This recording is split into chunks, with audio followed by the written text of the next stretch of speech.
Hello everybody, how are we doing today? Welcome to our PTR tournament qualifier. I am... Wardy, he forgot to turn his camera on. There we go. Hello. We're going to be getting started here in just a few moments.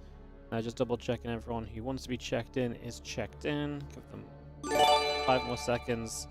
We get ready to go. What's up, Ishkiara? Starting the day off on the 19-month resub. Thank you so much. Appreciate it. Hope you're doing great. Welcome to the stream. Hope you're all doing well. To get ready to rumble. And yeah, we're going to kick off into... Obviously, today is just a qualifier, so qualified players may join the main event, which starts tomorrow. Actually, we're going to have 5-player groups tomorrow and Friday and some playoffs on Sunday.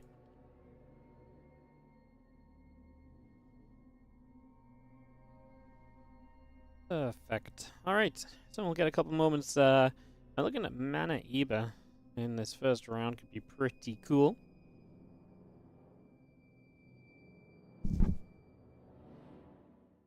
Yeah, I think Mana Eba could be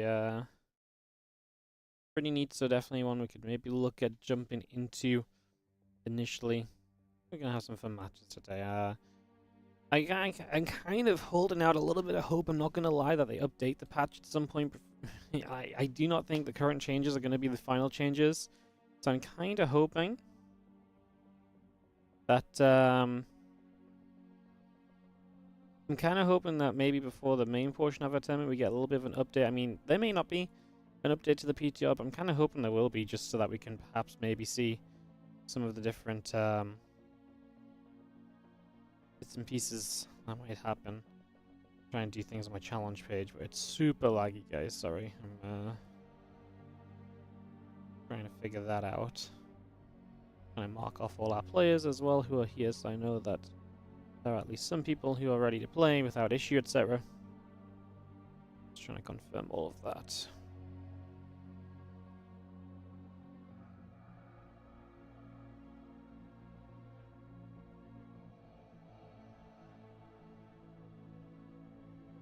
Alright, looks like everyone's actually here and got opponents and stuff, so that's, well, maybe not all have opponents, but everyone is, at least in theory, here. So that's nice. Hello everyone, how are we doing? Welcome to the stream today, good to have you with me. Let's do a cheeky little refresh on...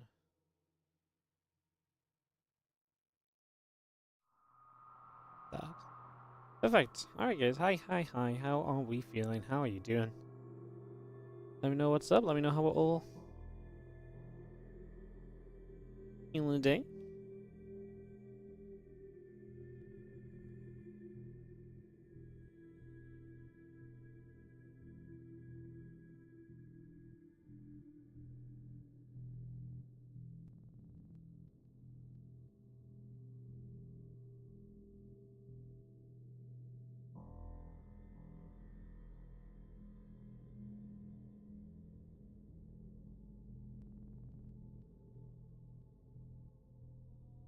How is everyone feeling?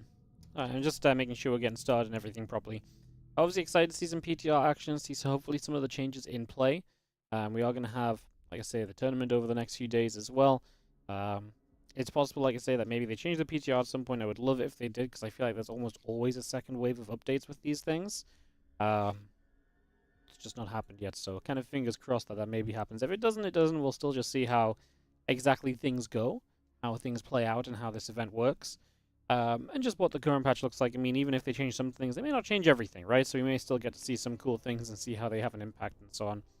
At the end of the day, usually with tournaments like this, the reality of the situation is that we just don't really see enough to kind of make major calls anyways, but it is still nice to sometimes see some of the changes.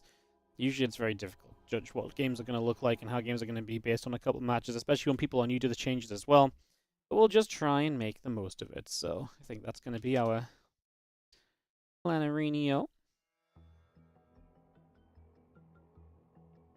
I think that's going to be our Planarinio with a specific Arenio at the end as well.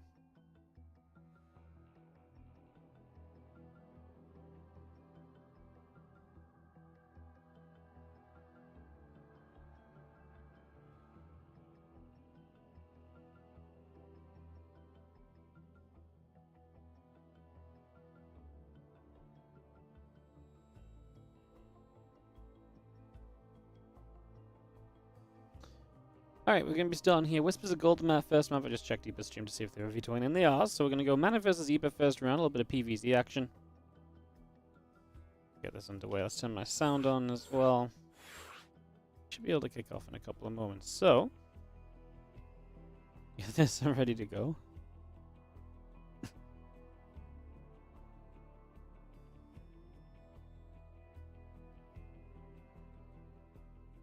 Into some PvZ. Alright, Mana vs Eba for our first round. We watched Eba.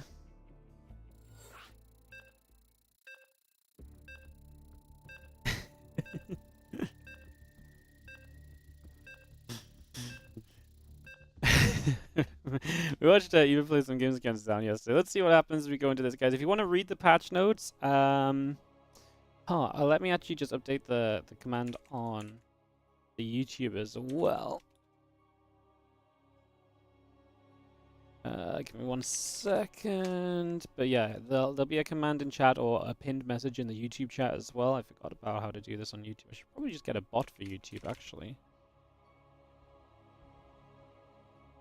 I should probably get a bot for YouTube, but that would be almost too smart. There we go. Yeah, that would almost be too smart of a thing to do, but it is a thing in progress. It's on my mind. It's been noted as something that would be useful to participate in. How's everyone doing again? Hope everyone's feeling great today. We are loading into this. Next couple moments, going to kick off. And like I say, this is the PTR. There was a PTR event last night. The KLR Steadfast Rotterdam Cup was held on the PTR server as well. I actually didn't get to catch any of that, but if you guys learned anything, feel free to share what you learned in the chat. But just here for a good time. Let's enjoy some games. Like I say, we may not end up seeing anything particularly new or substantial. Obviously, we can hope we will. Let's see what happens. There's a lot of changes. I mean, I guess in pretty much every PvZ, you'll see something new in the sense of battery overcharge is non-existent. So that's a factor. As Mana is in the bottom right and the top left. Blue Zerg is Eba. I think he thinks the mineral line is weird because it's almost like in a straight line, whereas usually mineral patches like curve around a little bit more. Like there's a slight curve there, right? But it's mostly just like a straight line upwards that touches all 6 of the forward ones. Interesting. This is Whispers of Gold. These are some of the maps that we've probably seen at some point in a TLMC. But these are the maps that are also being proposed right now as new potential ladder maps. Let me put my health bars onto damaged. So yeah, these are being proposed as new potential ladder maps. So that's definitely going to be something of interest to kind of see as well. If nothing else, I guess we'll get to see some of the new proposed maps today, which is always nice. I mean, new maps, new patch. It's just going to be an exciting week, and this is our content for the week as well, guys. Obviously, this qualifier leads into a 5-player group tomorrow, a 5-player group on Friday, and the playoffs across the course of Sunday. So that's what's going to be happening over the next few days. Is that the Zerg's actual name? No, it's Eba in terms of, it usually spells it I-B-A. I imagine this is a very exaggerated way of spelling his name. But on the PTR, once you change your name, you can't change it back. So he probably set his name when he loaded into the PTR. And then it does tell you that you can't change it back, but apparently Eba just didn't take note of that and called himself Eba. Eba. I mean, it does kind of say Eba, just a little bit more exaggeratedly. Cybercore coming up, link speed on the way. First probe is just scouting about a little bit. Is the mothership 6 or 4 damage in this one? I don't know, because the mothership was actually, it was bugged, right? Like they said it was going to do one thing, but it does the other. I'm not sure myself what the current state of the PTR is. I imagine it's what I don't think they've changed the PTR since the PTR went live.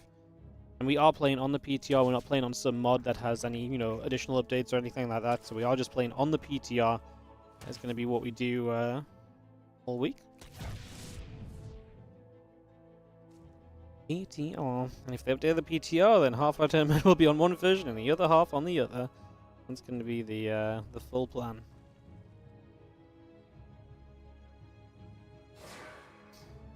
Alright, well, we have ourselves the Adept. Just going to shade up towards the top.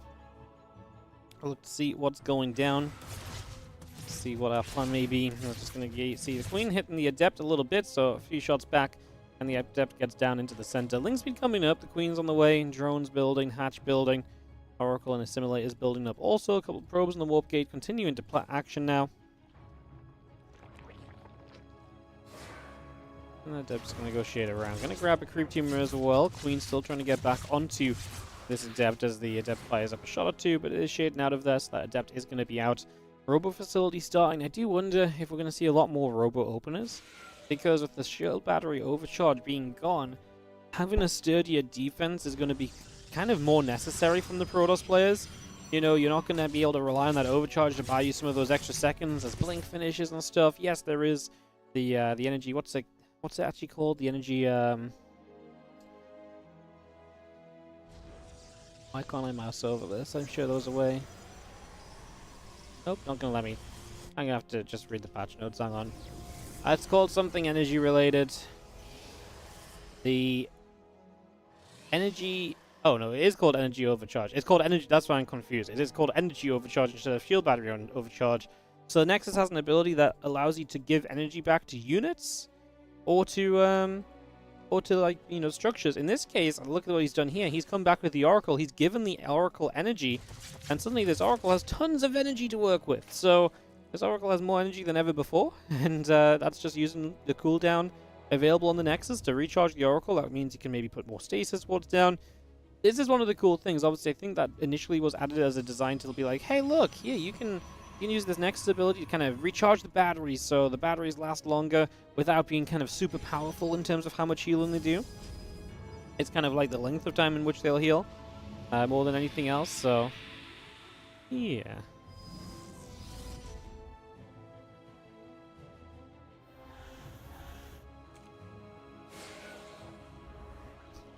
And this is going to be the one moment, guys, if I'm quiet for a second, I'm just processing a couple of walkovers in the tournament, as we do see the Archon drop coming in. So it's going to be Mana looking for, well, gets a Queen already. That's pretty nice. Any drones here is pretty amazing as well.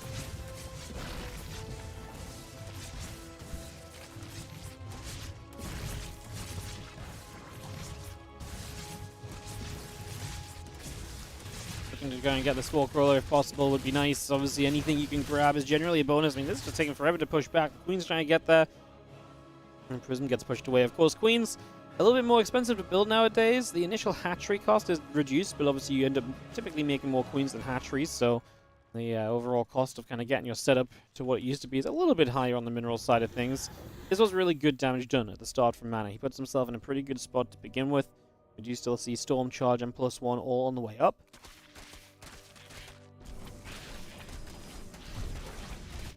Feelings trying to get some nibbles off some of those probes getting chased. Archon's going to get in reach, and a Hydra goes down already. Overlord overhead also going to get picked off, taken out as well. Put some loads back up. We got over that right-hand side. Look, then now coming up to being about halfway done. +1 missiles, group splines on the way. And the Archon's getting another creep teamer in the front. And again, that Storm Charge and +1 all continuing to come about. Building up where we can as the Archons get back to another Overlord. Get those Chrono Boosts going. Obviously, Hydra's coming in here. Hydras do have a new ability, Dash, so that Zergs can micro. A very short movement speed increase, where basically they can... Essentially, I guess the idea is they dash out of storms, they dash out of AoE, or they dash out of a disruptor shot. It's very, very minimal. This is not going to really do much in terms of getting across the map and, you know, and speed in that regard. It's just going to be an option, so... Like I say, it kind of helps you maybe reposition those units a little bit more micro potential. Don't know how impactful that's going to be. I feel like that's going to be one of those things that's actually very difficult to use, just because it's you have to be kind of splitting away and then you activate it as well. But you have to activate it really the exact timing, because it's like it lasts like 0.7 seconds, so it's not even a full second of the movement speed increase. As the lurkers start coming up here, and the first few already in position, I think that might be a big deal for Eber to be able to play defensive. Let's find out. Obviously, having these lurkers already in position helps a lot, but there's not a lot of support for them. However, Mana might just be overstaying his welcome a little bit. Those Hydras trying to hold their own. We are going to be seeing a few more warpins coming through. Additional Lings and Hydras on the way. Remember, Eber took damage early, and he's got damage coming onto the third base as well. The fourth base, because he's got units on that right-hand side. Those Archons coming back in from the Archon drop. Again, active once again. He's just missing a few more units to really hold on against this push. And to really protect the lurkers a little bit, as Mana is going to take game number 1 on Whispers of Gold. Open up the scoring here today. Beautiful Tuesday of StarCraft 2 action. So Mana opens the scoring.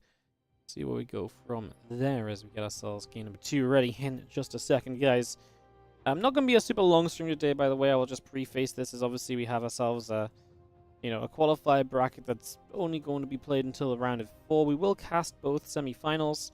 The nice thing about today is I actually haven't done all of my invites for the rest of the tournament, so the good news is that some of the players that do not qualify today will likely still be able to receive an invite.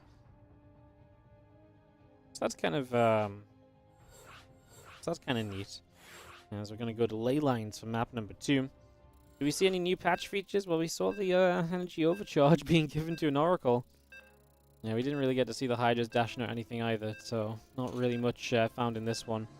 But such is the way of life when you do these patch test tournaments. You're not always going to see things being different, and we kind of know that going in.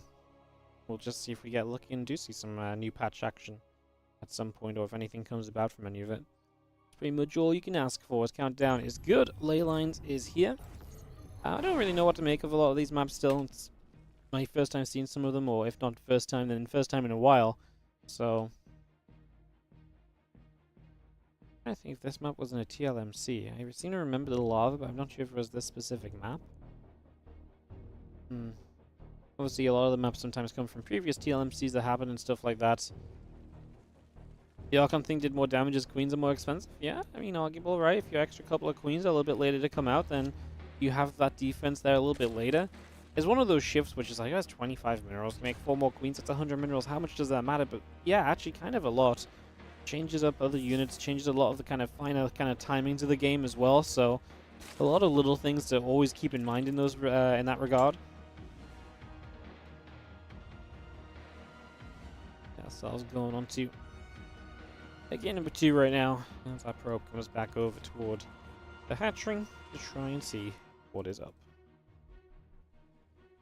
So yeah, a little bit of scouting going down. Everything else is going about. Hatches are cheaper, yeah.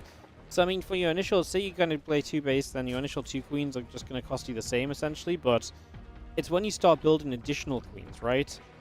So yeah, I mean, yeah, I guess overall it's not a big deal until you're really kind of building a lot of queens later on. But a lot of, Zergs play a lot of queens very early in the game. A lot to think on there.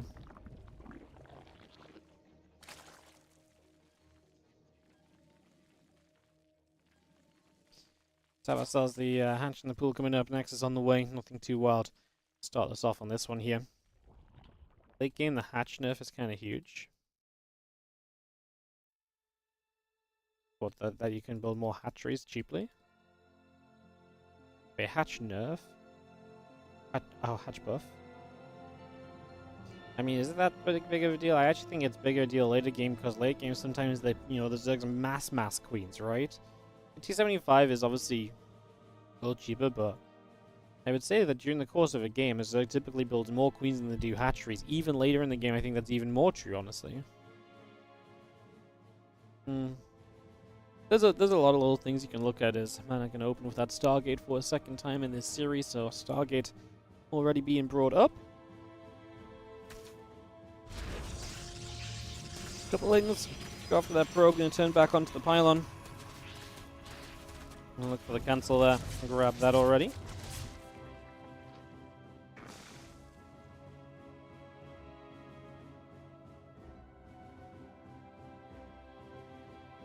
Thanks for coming in. The drones are building. Hatcher coming through. Stargate, Stalker, and the Wall Gate all continue to come about as well.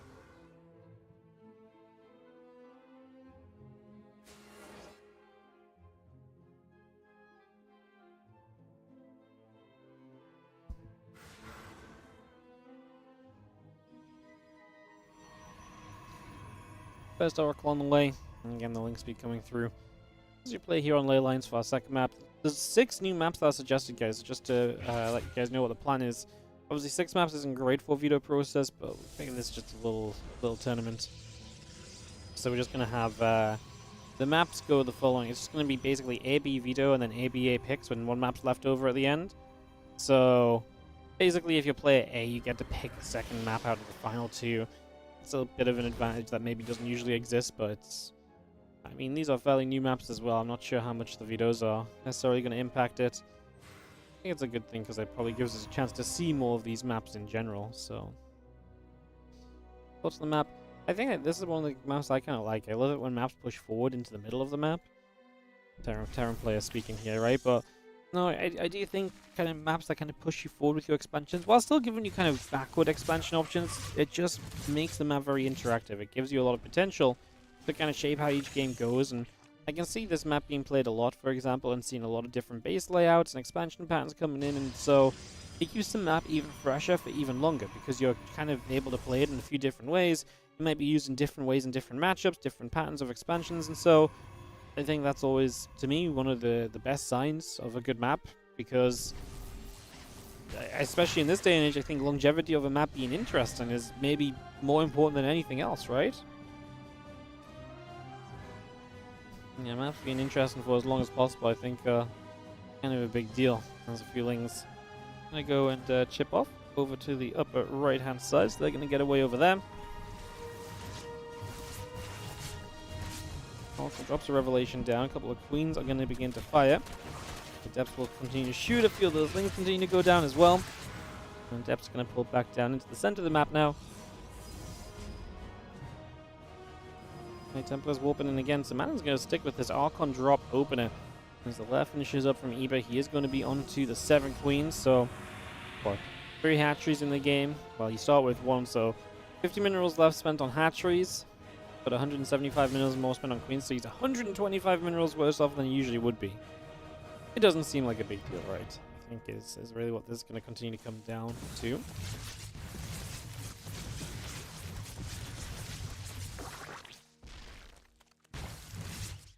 Hawk on stop by being able to grab an overload already.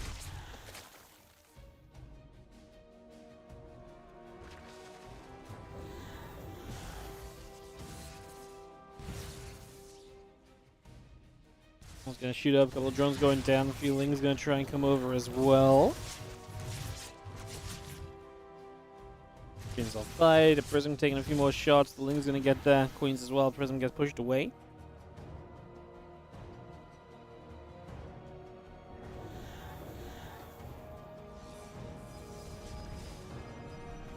Let's continue warp, just going to be seeing the +1 missiles, Groove Spines on the way, the Archon's getting forward, a couple of Lings going down immediately.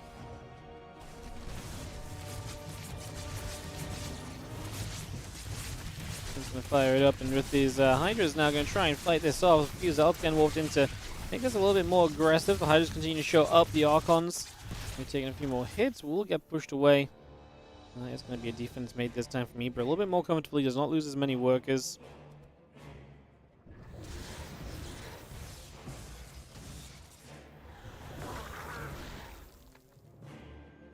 Archons come back across. Prism moving around.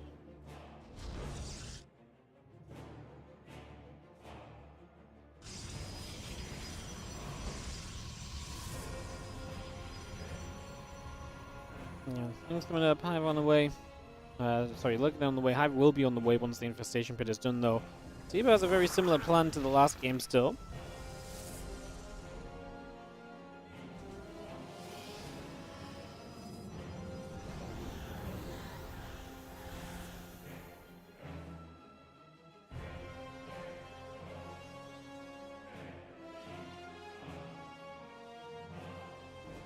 Across, just going to be seeing the probe. Just going to get jumped on the High Templar. Actually, gets around as well. So this is where there is a battery available. Obviously, that cannot be overcharged. This battery only has so much energy. Do we put the energy overcharge onto that battery? What is the plan here? Looks like the man is just going to start dealing with this as the run by begins to be handled. So nothing more needed. The Storm comes up. Has to take a few shots as we do have this aggression. Continue to push in. Eber with the Lurkers trying to reposition to be able to handle this properly. The Archon having to micro back. 2 more Storms. Not hitting too much. I mean, working on the Hydras and bringing those a little lower. I mean, a lot of units now are low on shields and low on HP as well, so can not easily be saved. We're going to try and get that Immortal. We're going to dive forward, see the Hydras continuing to give chase for a moment or 2 extra. And seeing what else they can do as they push all the way up.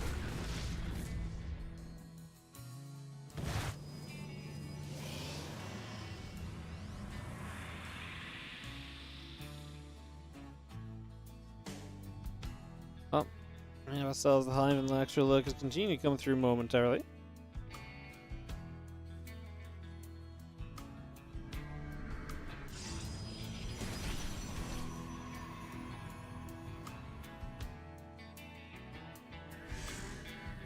Well, of course, sets up a stasis ward. We're just going to be seeing the drones getting forward. Big play from Mana to shut down so much mining.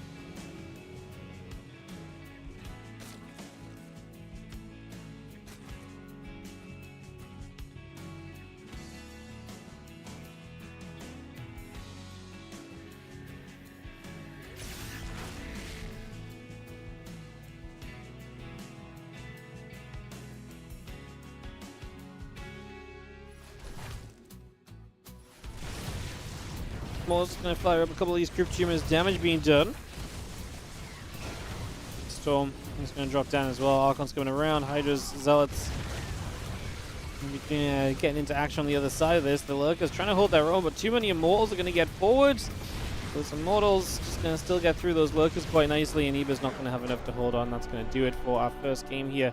Mana is going to be victorious in our opening best of 3. So Mana takes the first match, and we'll move on through.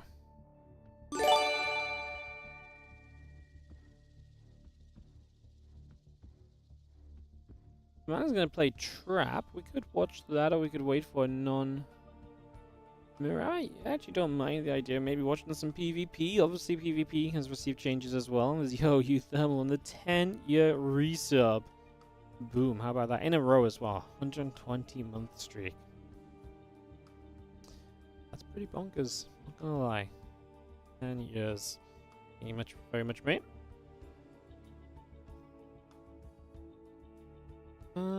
Just looking at what we might want to. So, like I say, I think Trap Mana might actually be a series to look at.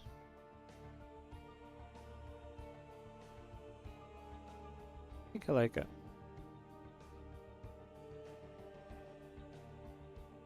For an alley badge, what he hasn't had.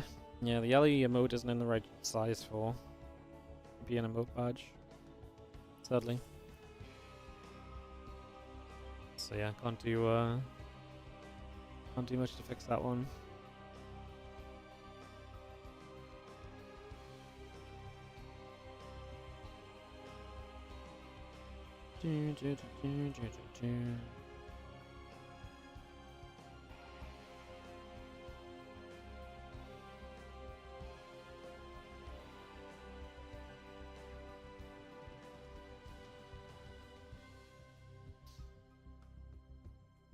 Alright guys, just waiting for Mana and Trap. I think we'll do the PvP because it's just going to be ready to go. In fact, got an invite already. Going to go to Snowpiercer. Seen a different map already. As we get Mana Trap out of the way, fresh bets of 3. Let's do this.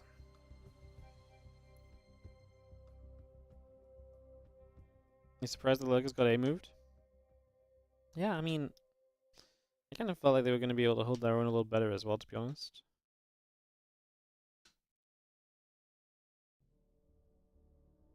I thought Immortals was supposed to be bad now. Didn't they reduce Immortal damage? Weapon cooldown increase. They do less. Well, they do less DPS. Their shot is still the same, but they do it less frequently. And still Zerg's getting A moved. And they said Protoss is going to be the problem. Alright, we're going to kick off into Mana Trap. A little bit of PvP action, guys. Just keep it going. Like I said, this qualifier is probably not going to be super long today. To set us up for the tournament over the next few days, though, right? Which is going to be again Wednesday and Friday for some groups, and some playoffs on Sunday. So that's going to be a lot of fun.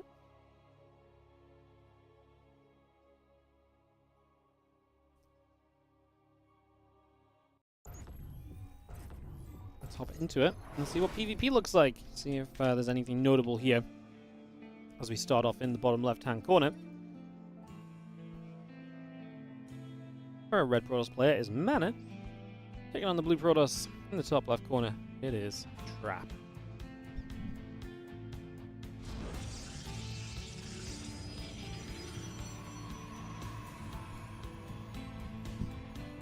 And one of our best of 3 as we get this started up. And we get this Ready to roll. Snowpiercer, this map. It's a windy map. Look at that. The windsock is blowing. The northeasterly wind. Wow. Same wind across the entirety of the map. That's crazy. What does this map look like? Move down to natural. Choice of third bases, triangle, or kind of linear. Very standard. Move into the middle of the map. Oh, very interesting that you can actually go from one side of the map to the other, natural to natural, all on the same level. Like there's nothing that forces you low ground, but there is a full line of sight blocker. That is actually kind of cool. Something a little bit different. Yeah, a little bit of bits and bobs to kind of break up the map a little bit as well, and not give us too much open space. Pretty actual confined map, you know? Like I look at this and this feels very confined. Every passageway is pretty narrow. I feel like large armies are going to be very clumped on this map. Definitely one thing to think of. Not sure that's necessarily going to come into play in the PvP. But something to note, just in case you see the map of some other matchups later on.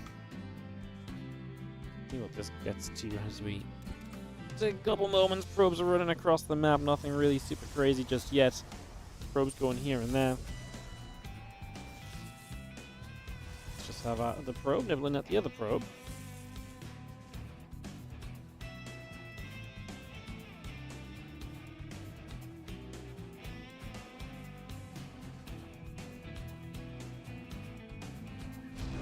Couple stalkers on the way from Trap, a stalker and a sentry on the way from Mana. We get that going, the warp gate coming through.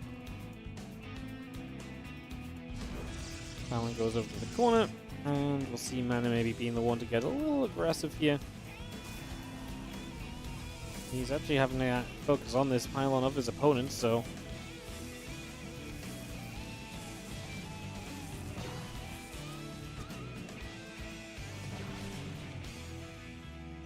Okay, a couple of stalkers, going to be going after the hallucination, couple of hits right there. Robo facility coming about, the adept still coming in. And that's going to be Mana obviously proxying that Robo, so looking to get a little bit of a push going here early in game one.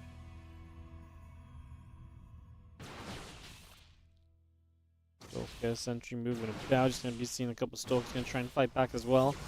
Robo facility finishing shortly, the sentry's on the way, the warp gate's still coming.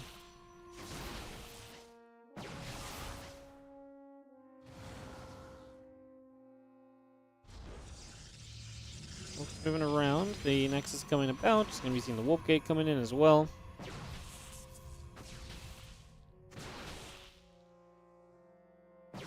Obviously Trap putting on all the pressure right now, but is that going to last forever as Mana isn't building his Immortal, gets the force fields here.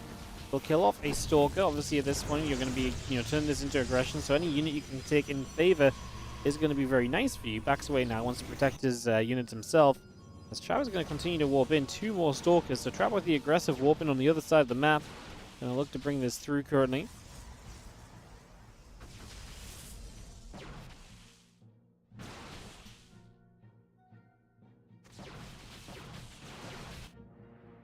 Is this liquid mana? Yep, that is liquid mana.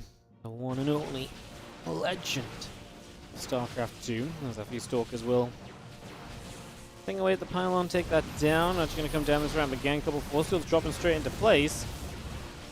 Mana's, you gotta remember, sentries actually do okay nowadays against shields. And that's going to be where a lot of this damage is coming from. Mana does have the Immortal out in the middle of the map, but he doesn't have enough to hold on here right now. Second Immortal chrono boosting as Trap begins Blink.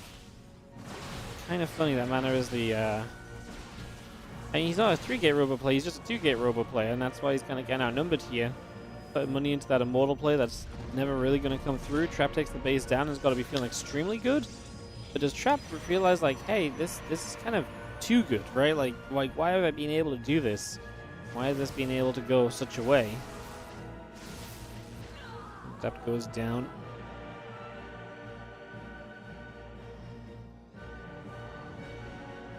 Prism gets to the upper right into the main base.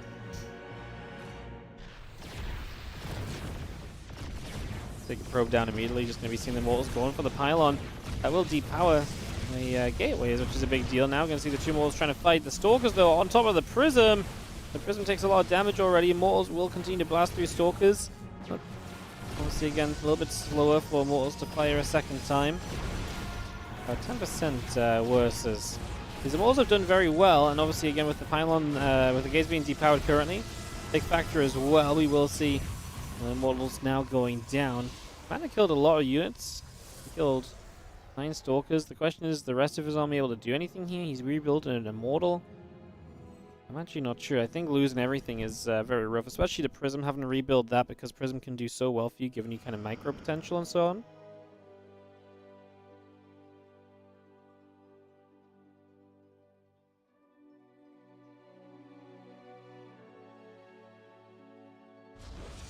Let's move up. Hallucination steps in. Depth, Sentry, Stalkers coming around. Force Field goes down. Just going to be seeing the Immortal continue to come about. Probes. Just going to get hit by the Force Field again. Stalker is going to warp in one more time.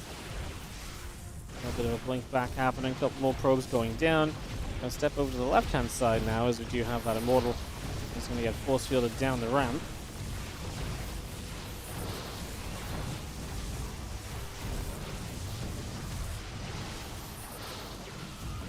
Battery continues to do some healing. Stalkers are still putting some damage back as well. Stalkers and the Immortal coming around. We have a few more shots coming in.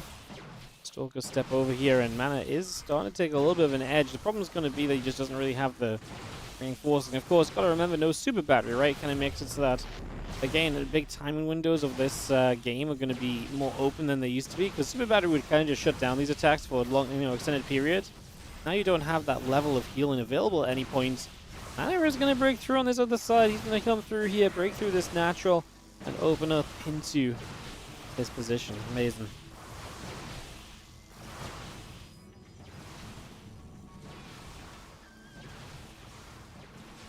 Obviously, this is now a natural for natural, so Mana is still full on bases here. What is the plan become? He's going to have a Prism in his favor currently, I believe. He's going to try and get forwards and push way up this ramp. He's going to lose the Prism, though. Energy overcharge. This battery's going to have a little bit more energy, and this was not a good move up the ramp from Mana. This all went wrong. GG. Wow. Mana was, I think, in a great spot here, and then just a horrific attack up the ramp. Ugh. That looked very good for him until he just went up that ramp. That was abysmal in the end, fortunately. That's very sad. There's a sad way for it to end just based on how it had gone up until that point. Alright, give me a second, guys. Just going to check what the brackets at, let you know if there's any other results coming through. ByuN is waiting for Geralt. I actually think ByuN Geralt would be kind of a fun match to watch. Direct Speed Fiant. ByuN's playing Nicorect. Okay. Nothing super crazy there as we get Gertie to go into ley lines. So back into this map that we've seen earlier. So ley lines coming up for game number 2. Mana versus Trap. Seems to be a popular one so far. There's a depth in Mana's base. Oh, I missed that, sorry. Maybe just distracted him while he was going for the attack up and obviously kind of lost control of it all. Plus, obviously, losing some workers maybe made him feel desperate enough to have to attack up instead of just sitting back. That's a pretty big miss. Apologies, guys, as we jump into game number 2 in the bottom left-hand side on ley lines. Our red Protoss player is Team Liquid's Mana. Taking on in the top right, the blue Protoss. It is Trap from Gen G.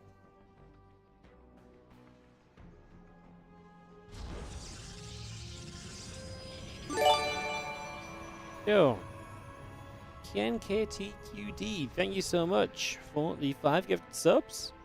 Going out to Nagusti, It's JD, the Young King 54, Shved Chenkovitali, and Arek Zealot. Thank you so much for 5 gifted subs once again to KNKTQD. Thank you so much. Appreciate it. Thank you for the subs, for the gifted subs. So we get ourselves some probe action onto the map. So probes are going to be moving out here. I mean, honestly, you know, proxies and aggression going to be very interesting in this matchup because of the lack of super battery. That's how people have been defending things. Losing super battery is just such a big deal. It's really kind of wild.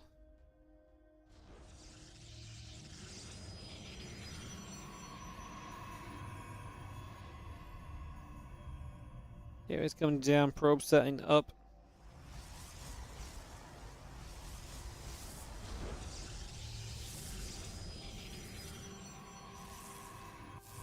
Probes nibbling at the other probes. A little bit of damage going down.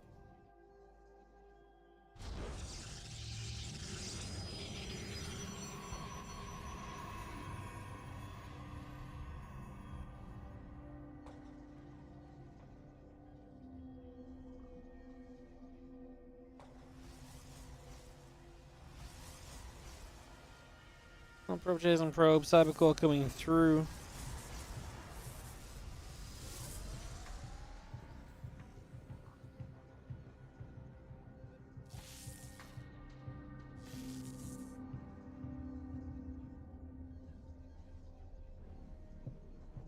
I keep on nibbling. A couple of depths continue to come about as well. Get that on the go. Sentry Stalker, battery high ground, just walling a little bit. Nothing super crazy there. We have a little pick off in the back being made.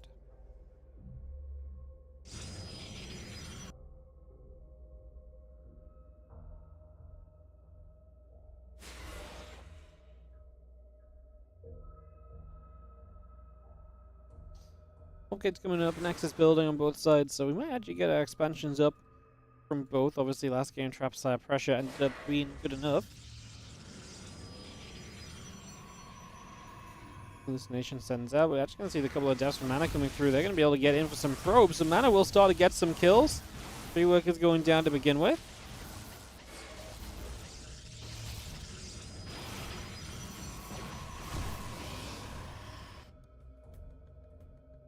More depths going through, Robo City coming in.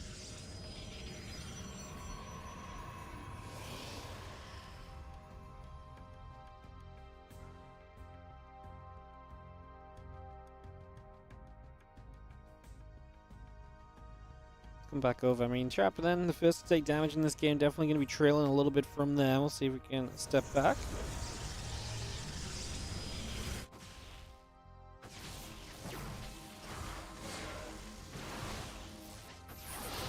Foster comes in, just going to get those adepts caught a little bit. Again, Nexus and the Robo Facility continue through. A couple batteries will be finishing as well. The other adepts shade back to the rest.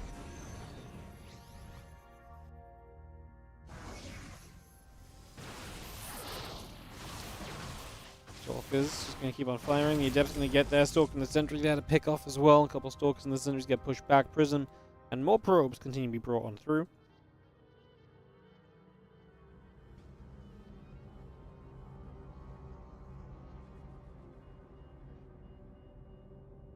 Observer on the way. Mana with the Immortal. I do feel like because of the battery change that we're going to see a lot more Robo play just in general. Like Robo just feels like such a solid option when you need stout, strong defense, right? I really feel like that's something along those lines. Maybe what we're going to start going toward.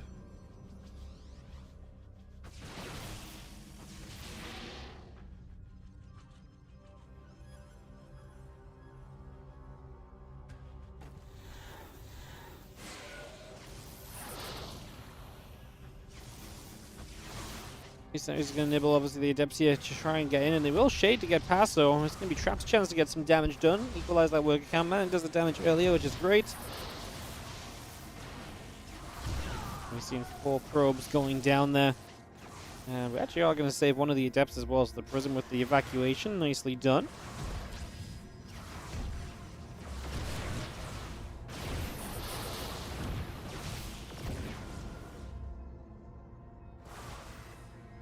Both sides doing damage though, which means that Mana gets to maintain the worker lead. Down in army supply though.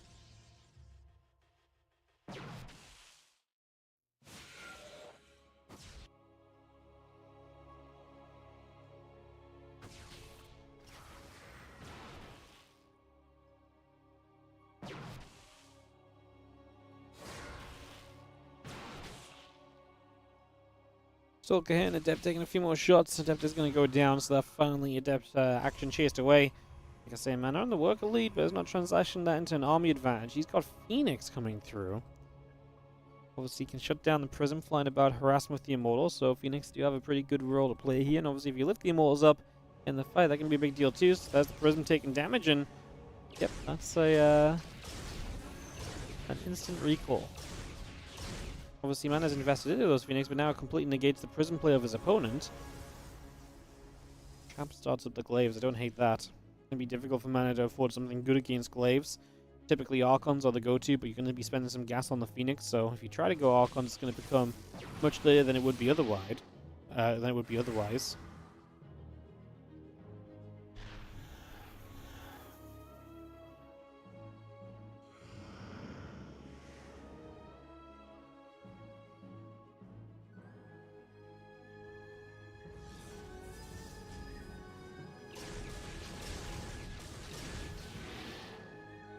A few extra cannons and batteries coming up. Blue Force's coming down as we begin the defense here. So having some cannons obviously means that Mana will have extra DPS in this army. He's going to be killing a lot of pros with the Immortals on the other side of the map, so that's great. Has to hold here without battery overcharge. Obviously, we'll be able to use energy overcharge to recharge the batteries of energy a little bit. Able to give those batteries a little bit of a refresh. I wonder if we're going to see a lot more of these kind of cannon-based defenses there. The Phoenix lifting up the Immortal. And a Sentry. Obviously, getting rid of the Immortal is very nice because it really does reduce damage output. The Immortal is going to be able to pull back as it gets dropped back down. Phoenix actually have a lift on the Immortal up to the top side as well. We'll put a bit more damage onto that also. One Immortal super low. If we could get that, that would be huge. He steps forward trying to reach it, but he does not manage to get there. We're going to be seeing Mana losing both of his Immortals as Trap successfully attacking into this natural currently in his supply. Looking good. Obviously, Mana has the Prism and 2 Immortals across the map. They've done loads, but I would have loved to see them get home somehow. After doing some damage to maybe kind of be part of this defense, I know that's very tough, but I mean, if he had 2 extra Immortals here, he doesn't take so much damage. He's done very good across the map. That's the thing, right? It's like, it's hard to disagree with what he's achieved across the map. The question is, can he hold at all? Back at home. Battery in the main base is healing up this Immortal. A couple of Adepts still firing away.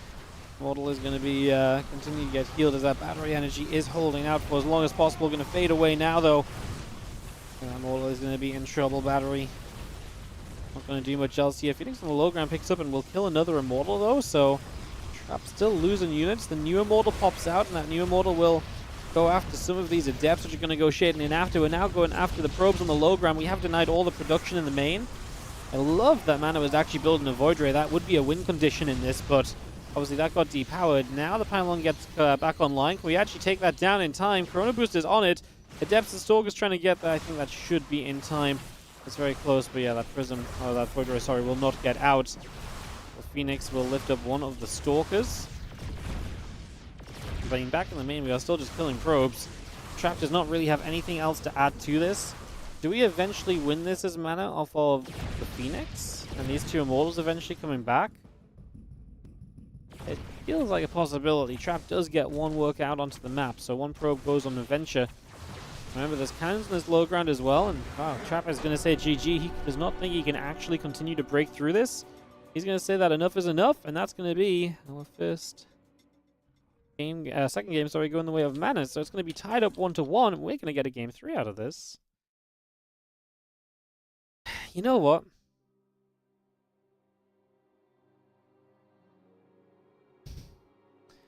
I'm not going to say it's balanced, right? I'm not going to say it's balanced, but what I'm going to say is I feel like it's so refreshing watching games without battery overcharge. It's something that we just accepted for a long time, but like honestly, I feel like battery overcharge is such a it's just not fun game design, right? I think at the end of the day, it's like you press the button and it's suddenly like this position is just so difficult to break through. Like I say, maybe we just need it. Yes, it's probably been good for the game, but man, like it's so cool kind of watching games where it's like you're not just going to get locked out of attacking for 30 seconds because battery overcharge comes down. Like, yes, if they build enough stack defense anyways, it doesn't matter. It's easy to use for how effective it is. I think it's just so one-dimensional for how effective it is as well, right? I think that's the factor, right? It's like,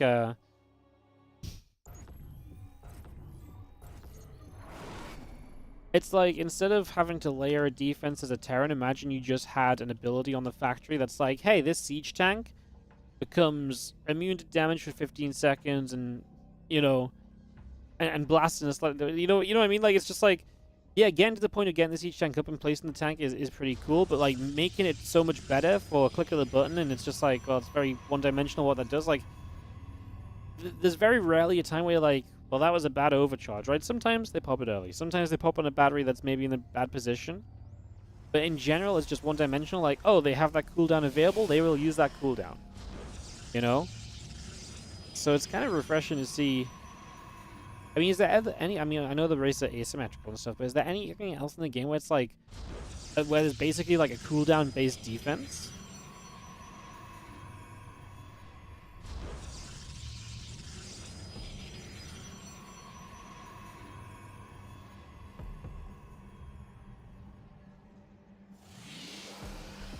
I'm trying to think of anything else that's kind of similar. Like I say, because the battery either overcharges or it doesn't. Like in a lot of situations, it can be simplified as this battery either overcharges or it doesn't. And if it does, it's going to do a lot more. That proved a little dance there. If it does a lot more, and it's extremely effective at defending. It just is so one-dimensional, right? Stasis Trap is a cooldown-based defense, yes, but a Stasis Ward is extremely multi-dimensional, right? Because your opponent can interact with it by, you know, setting it off early, by killing it, by having detection. The Stasis Ward can be made, you know, made in multiple different places. It has a, you know, a timer on it, so it can't just be there for the entire game waiting to be used. You know, if you want to Stasis Ward different places, you have to preemptively have Stasis Wards around. Like that's what I mean. Like, it's so much more, you know, it has so much more interest. Transfuse, yeah, okay. I think that's a good example, right?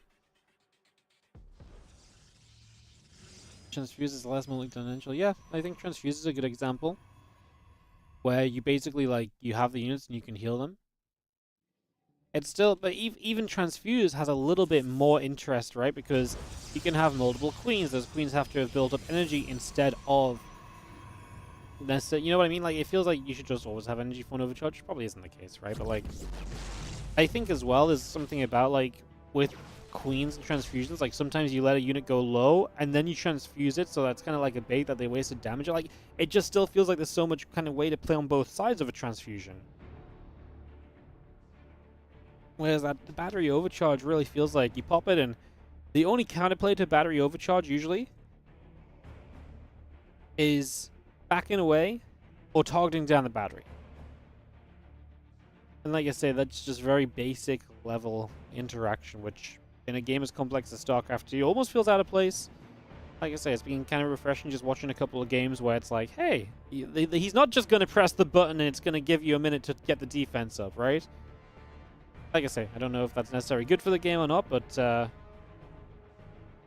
it feels good, right? It feels good. I don't know if it's good for the matchups. It's probably not good for pros players right now. Maybe we could just give pros a big, like, unit buff or something to help, but, like, it does feel pretty good. Because, man, we've had kind of overcharges for so long. We had Nexus overcharge and Pylon overcharge and then battery overcharge as well. Like, these overcharges just seem like they're almost always all or nothing, you know? It's almost always all or nothing. As Trav drops the force field to keep these Stalkers in. Mana will get rid of the battery in the front, but another force field comes down. 2 Stalkers and 2 sentries versus the 3 Stalkers. That's now going to be cut down to 2 Stalkers. And I can step back, but losing 2 Stalkers does not gain much. Killed off a battery. Stepped up that ramp and kind of believed he had something, but kind of didn't in the end, as the Stalkers of Trapper across the other side. And they're putting pressure onto this Nexus. Oracle is out. Stasis towards the high ground. And Oracle will otherwise go across the map. I believe just took an energy overcharge as well. Yep, so energy overcharge onto the Oracle to give it a lot of energy, which allows you to place the defense. That's so cool. It allows him to place a defensive stasis and go across the map and harass. How often is it? Yeah, I say this all the time in PvZ, where, like, the first Oracle flies in, and it's like, it activates Pulsar Beam to defend, like, the 3rd base from Lings, for example. And I'm like, wow, that's a really good play from the Zerg, because now the Oracle doesn't have energy to activate across the map. Well, now I guess you can actually put energy overcharge on the Oracle, and you can kind of be like, cool, I can play defense and still get my Oracle across the map to attack. And that's actually why energy overcharge is really cool. It has so many different uses rather than just being like, oh, we're going to make the battery in there. Right? Very cool. As this Oracle did have to get recalled home. That was not a safe spot in that corner. That's not pretty, as you're going to see Mana pulling the probes to help him get forward here. He is going to start targeting down Stalkers. Prism is not getting the chance to stop, as we are going to now save. I'll make a save. No blink on the way from Trap, whereas Manners is halfway done. That's going to be absolutely huge.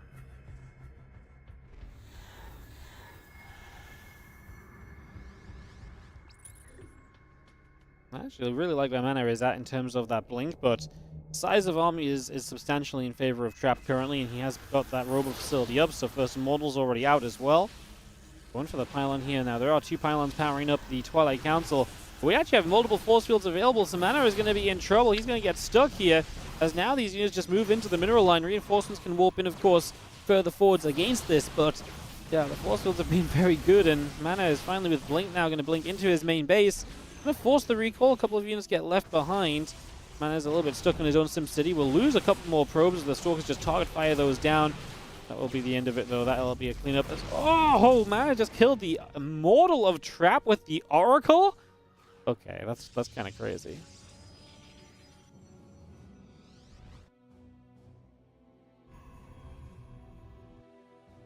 Overcharge useless against an opponent who's passive until 12 minutes. The new ability is super useful during that time. Yeah. I really like it. Obviously, there's going to be some kind of balancing to be done on it, but I actually really like the idea of that. Like I get it. I think right now Pro's probably going to really struggle to defend certain things, but I mean that's a process of learning and also maybe readjusting. Like I say, I think the idea is in the right direction as our Stalkers. Gonna have to blink back a little bit. 2 Adepts in the main base, though, as Trap is going to be looking to find damage. Game 3 of this series, and now up 10 workers. Looking good at home, not looking like he's in too much trouble, as we actually do have Mana on the other side committing in. Going to go for that Immortal, and that Immortal will be killable. So again, another example of battery overcharge right there. Would have just been like, bam, and that Immortal will not die, and then Mana just has to back off and wait. And then you're kind of playing around that cooldown. Instead here, he does manage to get the Immortal at the cost of Stalkers, right? This was still an investment for Mana. He had to give up Stalkers to be able to be on that Immortal long enough to kill it. But it was possible to make that decision rather than just being like, oh no, overcharge, let's back away. And just disengage completely. 2 Adepts going shading forward. Stalkers work around the top left-hand side of the map. Blink and the Immortal coming up. A couple of gateways coming through. More Stalkers escape down the left side. Stalkers going to be there to hit the Prism.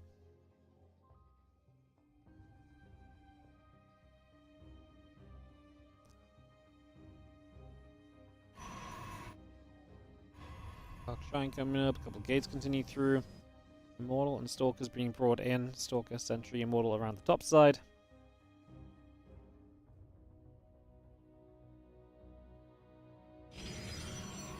This Adept's going to get blocked. Good building by Trap as he is up in supply currently. Let's see a couple of these Adepts getting caught. Just going to be able to grab those. Just blink forward here, actually going to get rid of an Immortal, so Mana going to be able to get rid of one. Looking for number 2. Remember, Immortals fire a little bit more slowly, so blinking on top of Immortals is more viable than it was before. A little bit slower, that you're going to have the big chunks going off onto your Stalkers. Just do have the Stalkers having a retreat. Prism already down, Mana still behind heavily. 6 workers, 15 army supply. Not in a good position. But at least has had the blink to try and make something happen. Unfortunately now for Mana, Trap has blink as well. So one of the advantages that Mana has been trying to utilize to get back in this game. Yeah. Big deal. So get down here and play cleanup.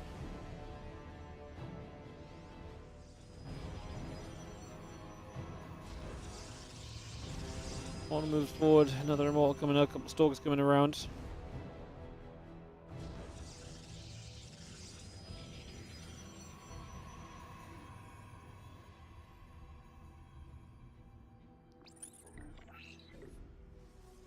Just flies in overhead, a couple of gateways continuing to produce through. Again, Nexus from Trap is about to complete. Stalkers blink forward, and Observer goes down there. We do see the rest of these units from Trap coming across and making waves. Over for the moment, just going to be seeing the Nexus on the way up, but Trap is on to that third base. And he just has so many units, and it's just going to GG on fight it. Full series though, actually pretty fun PvP. Kind of like the I kind of liked what we saw of PvP in this, honestly. That was kind of pretty neat. I'm going to be honest with you guys, that was fun. Alright. Bracket is moving along, so Trap moves into the qualifying best of 3. You'll play Shin, Matt, or Rex. ByuN is waiting for Geralt or Young to finish.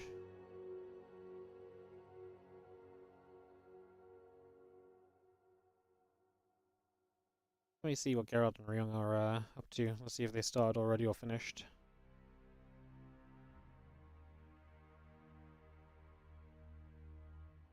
Okay, we're going to go into the first semi-final, guys. The first qualifying match of ByuN Ryung. Gonna get that started up and going in just a few then. Some TVT. A little unlucky, I guess this qualifiers turned out to be a few mirror matchups that we're going to end up witnessing, but such is the way of things sometimes.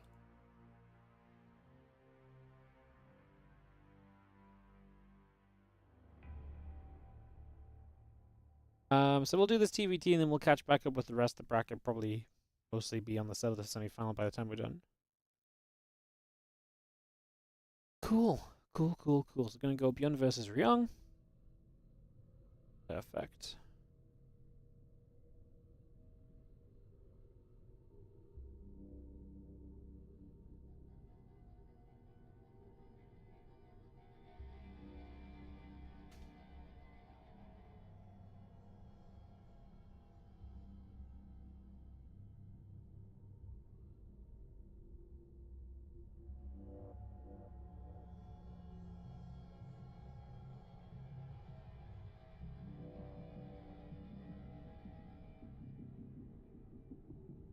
Alright guys, a couple of moments then, and get this ready to go. Get this TVT started.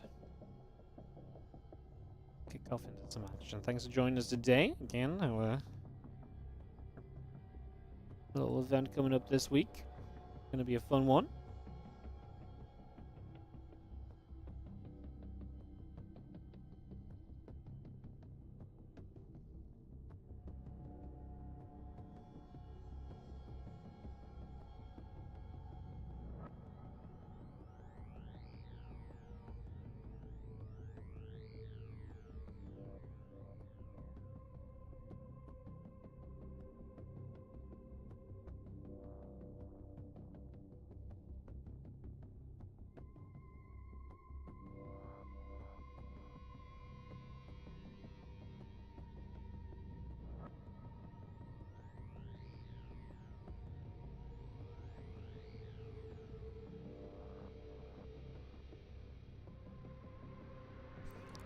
Whispers of Gold coming in. Get this going.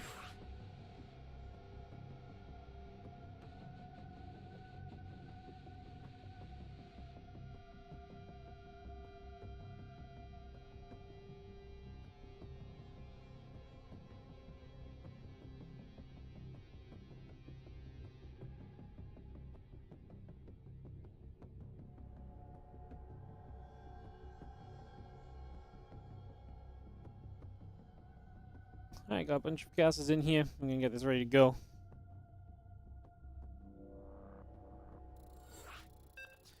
ByuN versus Ryung. Alright, we're gonna just go into Whispers of Gold. This one's been a popular one in the picks as well.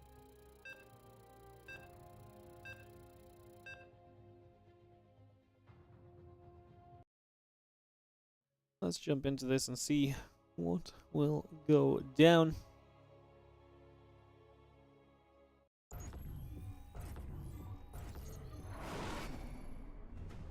Alright, in the top right, bottom right hand corner, sorry, it is going to be our red Terran player qualifying best of 3. It is going to be ByuN in the bottom right corner of the map.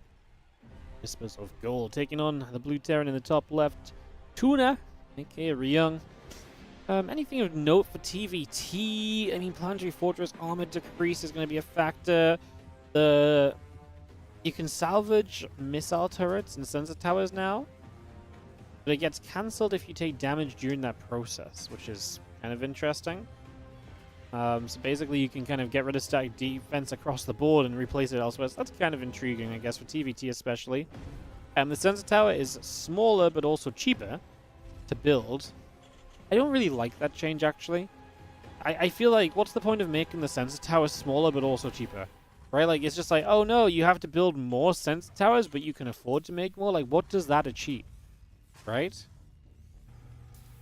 I mean, I guess it means that you can't see as far out on the map, so it's not necessarily about the area it covers. Like, I guess, like, for example, say you have, like, a turret, sensor tower line just, like, along here, right? Before you could put one turret tower here, and I guess that allows you to see, like, all of this, for example. And now I guess you have to put, like, 1, 2, 3, and I guess you will only see, like, up to here, where before you saw up to there, but, like, I don't know. I feel like we could have kept the cost similar. Sensor towers are extremely good. Extremely good.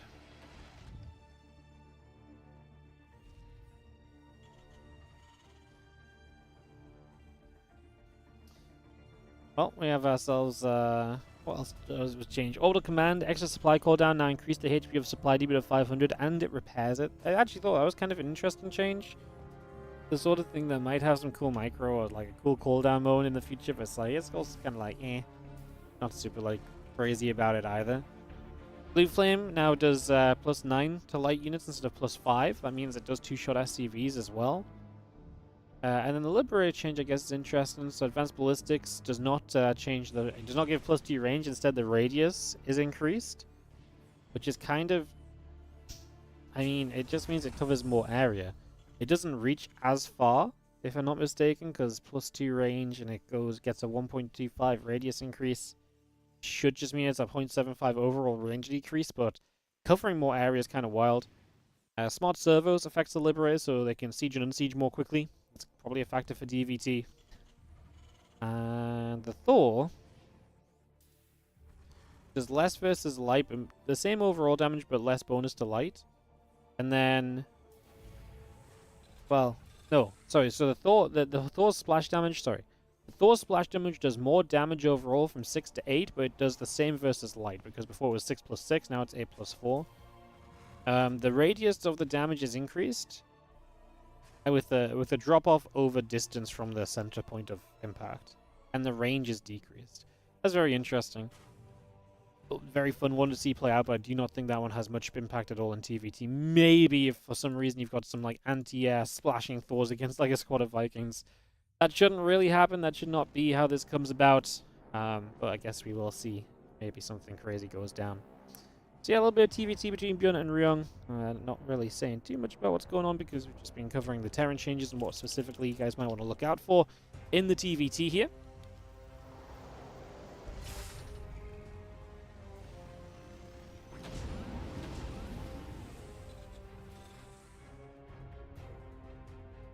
Medevac loads up. She's going to be seeing the Cyclone and 4 Marines starting to move out onto the map. Tech Lab coming through, and the Medevac is going to come down the bottom right-hand side.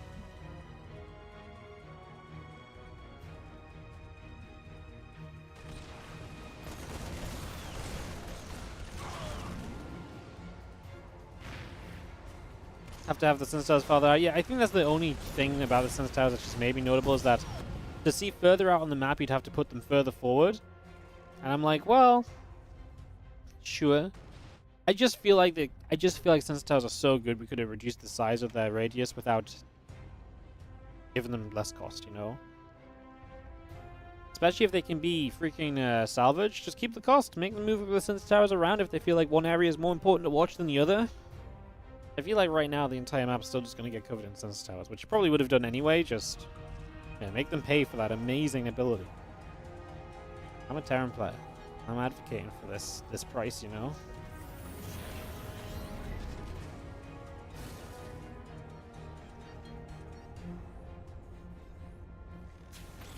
This is the main base. You have got a Cyclone Hellion and a few Marines making their way over, hitting that Medevac and pushing it back.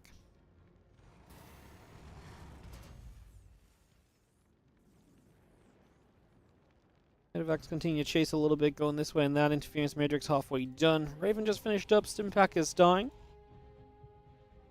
No one's going to salvage the Sensor Towers and turrets. Oh, I think they will. I think they will.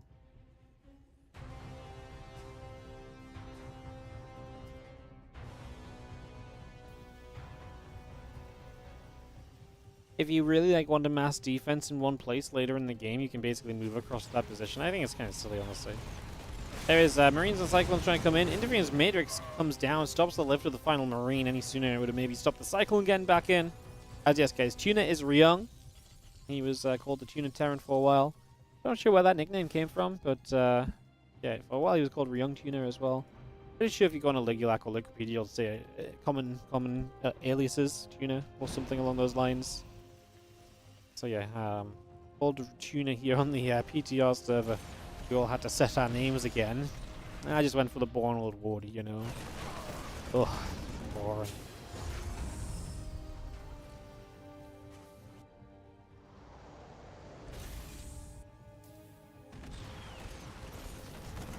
Cooling is going to lift up. Cyclone's going to drop down. SCV is going to take some damage. A few workers already going down there. +1/+1 and Stimpak going through as well.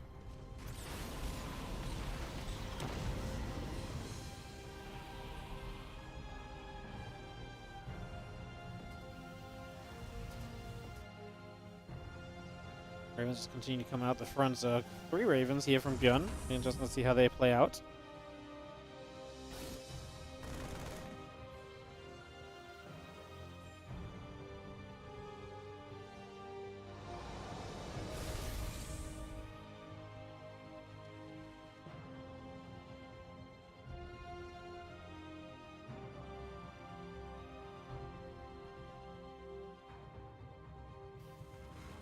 Well, as he's going to get their repair going onto the Cyclones, the Ravens are going to come through and look for their harassment options around this left-hand side now. So they're going to try and come up the left and see if there's any possibility to get damage done. A couple of turrets go down immediately.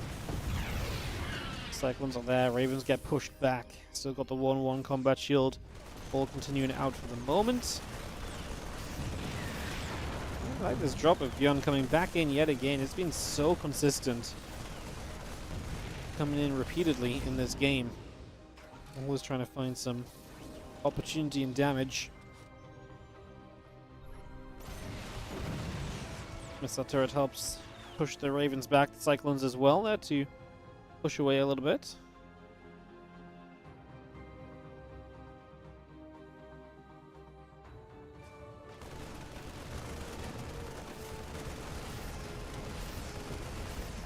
Getting to the back of this base here, so now it's ByuN's chance to actually get some damage done. ByuN has to come and deal with this.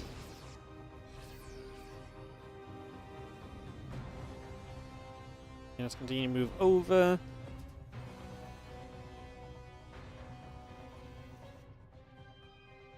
You just see the Medivax back down the right side.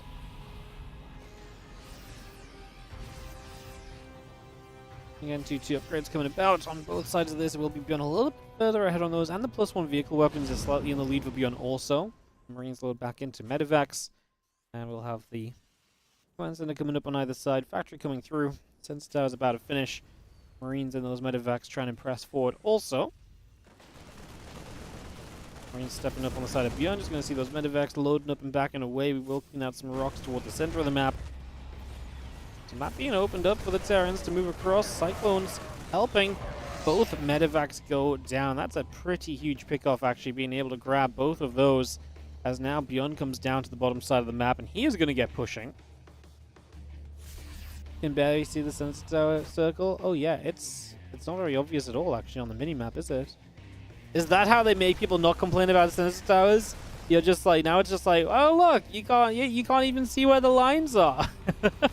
You can't even see where the lines are. You can't complain about them showing everything. You can't even see what they show, man. Matrix is all across those tanks. That's not good for ByuN, but he does catch some of the tanks on the right side at least, so a little bit of return fire. Yeah, so there's a sensor tower. It is a little bit more exposed, right? A little bit further forward to reach further onto the map. I feel like there's just such a better reach. Yeah, so the sensor tower built forwards here as well from ByuN. I think that's just such a better reach, but yeah, I feel like it would be nice to make them a little bit more visible. Now that sensor tower goes down. Should have salvaged it, ByuN. And so you're going to see the drop into the main base. Missile turret's there, though, and ByuN decides that is just not a good drop, not a good commitment. Two more units moving now. 2 upgrades, vehicle weapons continuing as well. Can't see the blue circle. I mean, I can't even really see the red circle, to be honest. There's also one towards the main base. So yeah, the sensor towers are not very obvious in the slightest. I didn't even realize there were sensor towers on the map. You guys did some good spotting in that regard. So yeah, definitely don't think we need to make that change. I think we can bring the sensor tower lines back a bit. Is it because they're colored and so they're making it fainter so the players don't think it's like units on the map?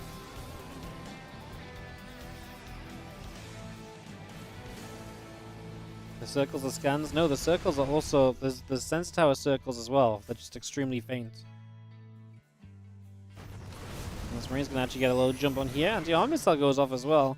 Yeah, you can see it like in this dark area more easily, perhaps. The red line of the Sense Tower.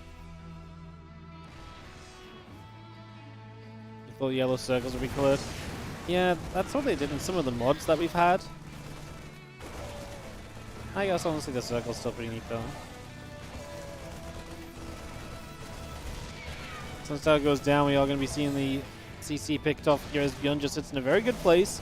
ByuN is going to have Liberators here. They are not obviously the changed Liberators because they don't have advanced ballistics, so just plain old boring, but Marines actually get rid of them, so that does not go very well.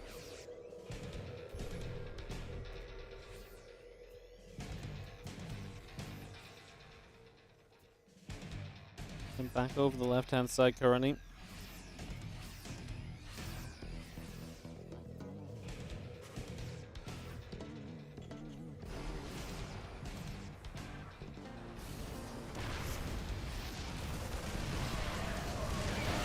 Nice press up, sends down the tank, continue to take some damage. ByuN still just trying to find a way to press in. Of course, TVT, very good defensive matchup, and so the defender can hang on for quite some time, even when in generally a lot of trouble.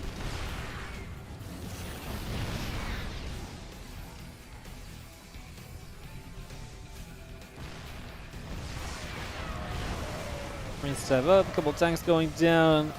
Marines going back over, Sense Tower gets killed. We've seen the other tank coming through. The 3-3 upgrades coming about from ByuN. An extra Marines tank and Medivacs all on the way as well from ByuN right now. We are going to be obviously ByuN trailing on the 3-3, so that is a big factor. Pretty big deal.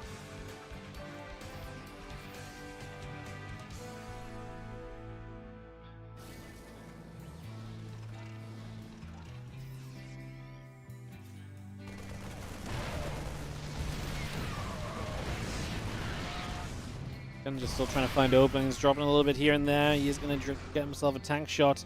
Drops another scan down as well. As we have... This map pretty cramped, isn't it? Once these bases start getting up towards the center, I mean, it does not take much to be on the other side from there.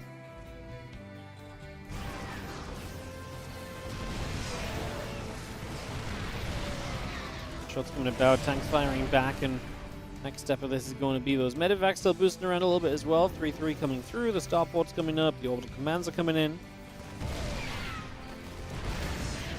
Couple Marines dropping down, tank getting picked off. We're going to step forwards here, as we are going to be seeing a couple of siege tanks getting dropped, the Marines getting chased. Orbital command can take some more damage as well. The Marines will continue to split as the tanks will be getting killed for the moment.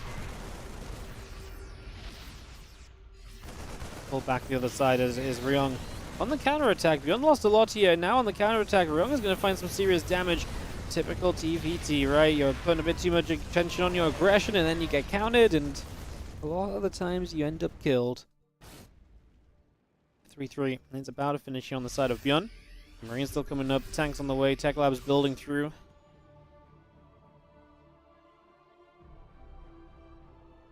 Couple of Ravens on the way out here from ByuN, so he's building 3 of those at a time.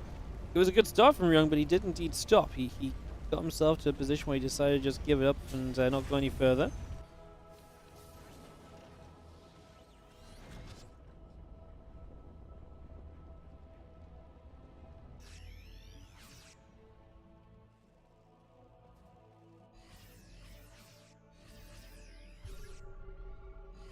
Game sells, that means that ByuN will be allowed to remax. Like I say, he has been building a lot of Ravens. I do like that for him. I feel like that puts you in a pretty good spot.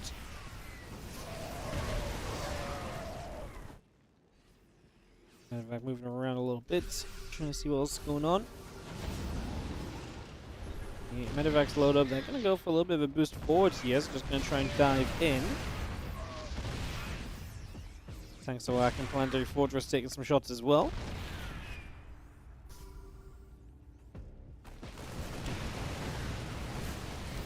Drops into this main base. ByuN still the aggressor here with these drops. Gets hit by an anti-armor missile, although multiple tanks defensively placed. They will go, picking off a good few of those Marines. Other Marines are going to step into the front. They're going to try and go through this orbital command. So they're going to start working on that. Couple of interference. Matrix is going down. These Marines step up as well. A couple more of those tanks continue to drop. That's actually a good push out from ByuN here. As ByuN loses a lot. ByuN loses a lot. Both players really going at it here with each other.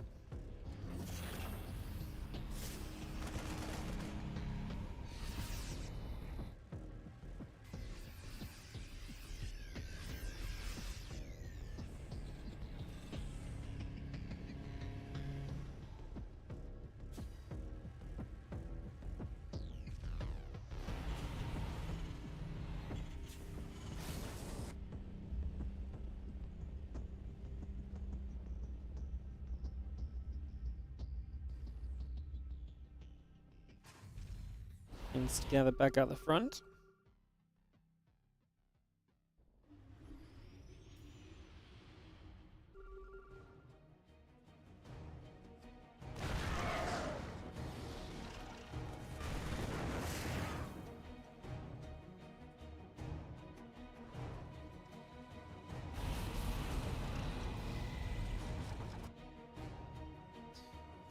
Yourself for a couple of moments. We do see Marine Tank on the move from ByuN to the bottom left. Now, I mean, this is obviously still just a case of just trying to break forwards. Anti-arm missile strikes. Some of those Marines get caught. Planetary Fortress.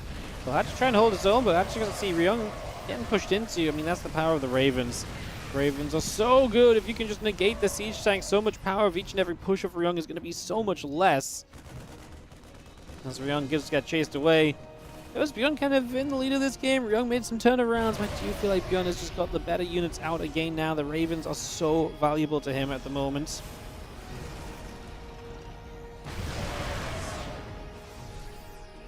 Ravens can drop those matrices down and make this a pushable position as well. The forward tank unsieges, as that is just going to be all you want from ByuN. A chance to push further forwards, a little bit deeper into location here. And that's exactly what he'll go for. 7 SCVs going down already. The orbital command is going to drop as well, so that will fall.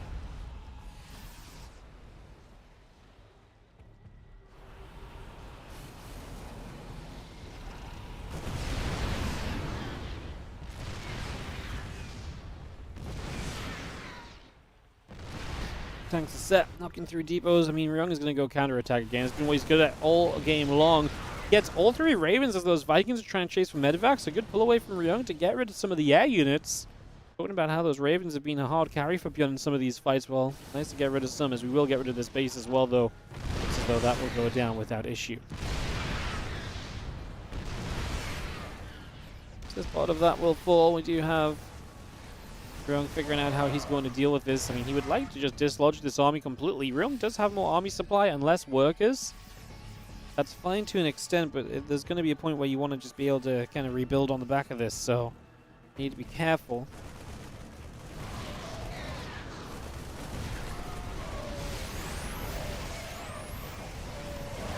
ByuN anti-armors to be able to break forwards here. There are multiple tanks, and they're pretty heavily layered. There's tanks in the main base too. So we are still taking a lot of tank shots, but we get forward for a base. And a little extra on top. Obviously, a lot of those tanks did go down in the end, so while taking shots, we get rid of tanks. That at least does help offset those numbers a little bit. Still 11 siege tanks in the game for ByuN. He has so much holding power on the map. Those tanks are so good at just holding positions and making sure you don't let go of them. So hacking powerful.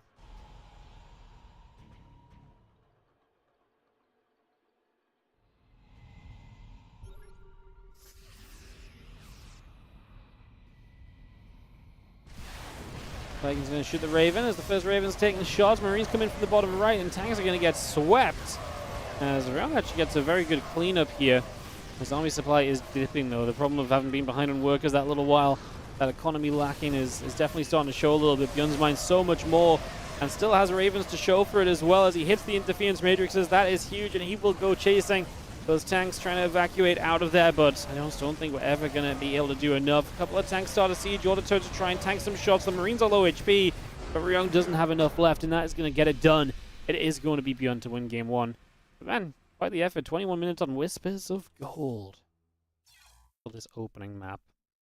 All right, let's head into again with 2 guys. We'll get straight into this in just a moment or so as we got our second game start up. So this next map is going to be whatever the guys host. I actually don't know what the maps are for this series.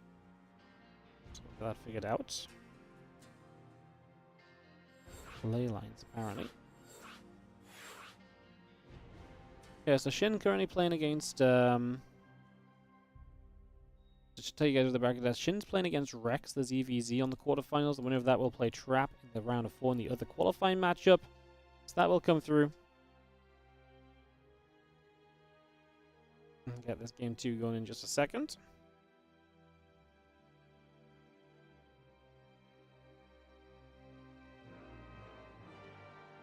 Pick this off in a moment.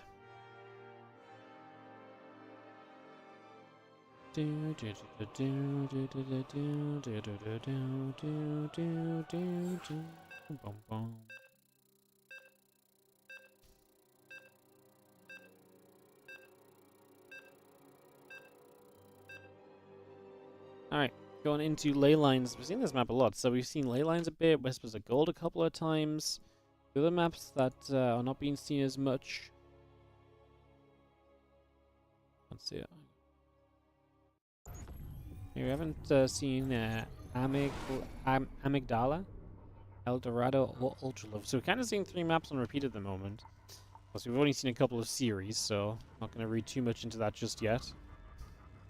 Obviously, hopefully over the course of our groups, we'll have a few different maps, a few different matches, and really kind of get to see some of these new maps in a little bit more detail, which would be lovely.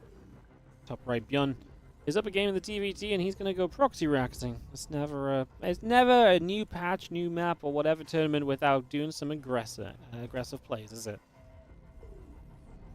So yes, a little bit of proxy action from ByuN. He ain't going to hold back. Up a game. Alright guys, let's get creative. What does this test on the patch? What do you guys what can we pretend this tests? If we had to make up something. It's hard to find anything really, isn't it?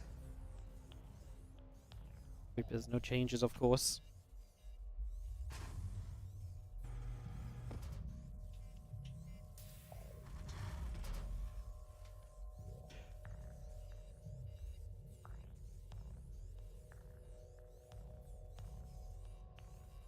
Both those racks going through, refinery coming up.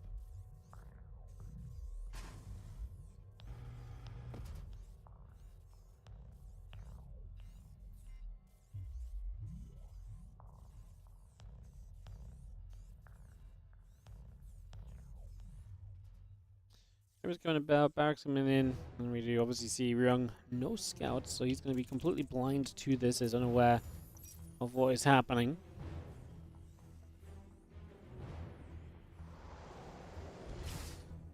That sells the factory going through from ByuN. It was double gas at least, which is a more natural defense, you know, for the Terran player. He only checks with the Reaper on the natural though. It's kind of a shame, right? Because you would kind of like to have seen just a little bit more right there. That would have been nice.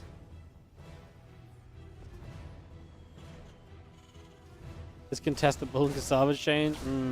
Not if ByuN loses his Reaper too quickly. He just keeps it alive. That's such a big deal. Oh no, he's gonna lose it. That's very bad. Losing your Reaper and having these Reapers just hit the SCVs freely for a while is really rough. We drop away, but only because he knows he's got the advantage right now. ByuN does not want to give this up too easily. The CC build on the low ground is obviously extremely hopeful. That's never going to come to fruition.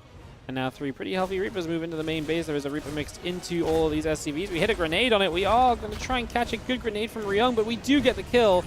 Hellion comes through and will kill off one of those Reapers, but again, if you keep on resetting the Reaper count, you're going to put yourself in a good position to keep on being aggressive with your own Reapers.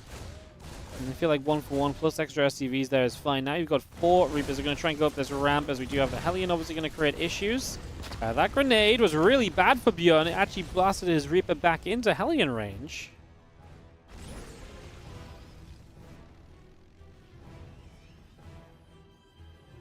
Well, like I said, that grenade was a misplay from ByuN. It definitely cost him one more Reaper. Now, don't get me wrong, he's still working on cancelling his command center. However, now a Cyclone shows up. We don't really have the Reaper count to easily fight a Cyclone. The grenades, what can we do here? 3rd Reaper pops out again as we're still on the 3. Gonna get this SCV, building the command center again. ByuN is desperate, obviously, just get that up and running. Let's keep it building. Barracks gonna start lifting up and going home instead of continuing to rebuild Reaper reinforcements. We do have ourselves 4 Reapers total. And is that enough to get the command center? I mean, one of the Cyclones was hurt, the Hellion as well, but we're going to come down now and try and contest. you kind of want to save the base. If you lose the base, you're really in a bad spot, but ByuN trying to do the most he can with these Reapers, trying to make it so he has a chance at least to keep this from building for as long as possible. His own CC is now about to finish, plus all the workers he's killed. ByuN has definitely done enough early with this Proxy Rax Reaper to be ahead in this game.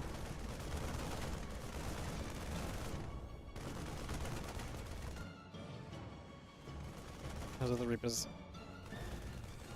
It's going to be hunting. Gets another delay on the CC. It's a grenade going down. Does still lose one Reaper. He actually dove in to hit the Cyclones for a second, but you know, the second Cyclone locking on it wasn't worth it. I think if he just kept running, he might have actually been able to get out of reach. That turnaround and that attempted attack didn't do him any favors. So you're going to see the Cyclones now getting a grab, and one of the dangers oftentimes of this from ByuN is like just not having enough units defensively, but he's done so much for so long. He has got his own units out. He's already got a medevac, 2 Cyclones at home, 2 more being reacted out as well. He's in prime position as now the third CC gets delayed, so the natural CC finally finishes. We get one more SCV build in the third. So I'm actually going to get back to the natural one more time, which might net us one more worker kill if we're fast about it. Love the push into the refinery, because that means you're just going to hide for a couple moments, and that might be all it takes for that Reaper to not be able to get the kill and instead get cleaned up without any further damage done, which at this point, you want to take as little damage as possible on the side of ByuN.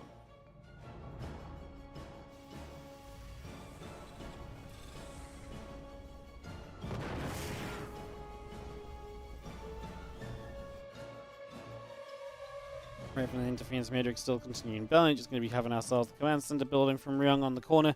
ByuN is going to be a little bit later on his own third base, but I think these Cyclones are going to be able to do extremely well. SCV Marines will not be able to fight them easily. And yeah, we've got the medevac coming in. The Cyclones of ByuN showing up to play the defense in the end.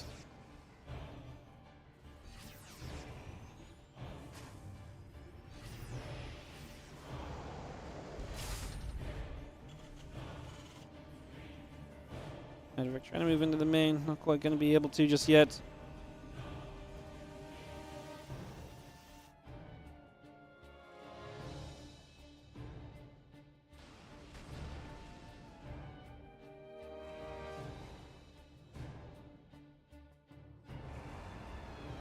Cyclones move about. Viking going to be in the lead.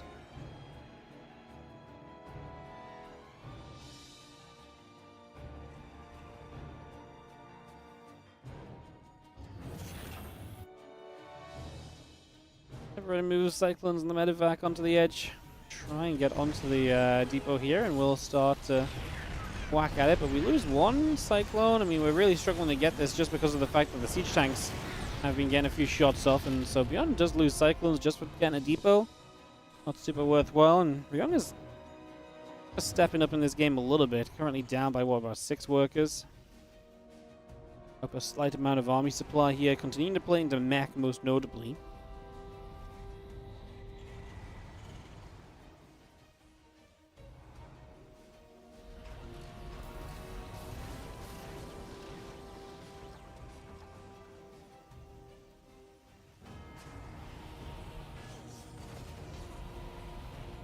Starts to step forward just a little, as you're going to see these few Cyclones good enough to get the Raven. I was going to say not going to be able to do much about that, but actually they do manage to pick off the Ravens. That actually does work nicely. Take those moments when you're given them. Look right in the main base, just going to get shot down by the Viking as well, so that will fall. More Vikings on the way as ByuN is going to take note of just how important the air control will be in the world of TVT.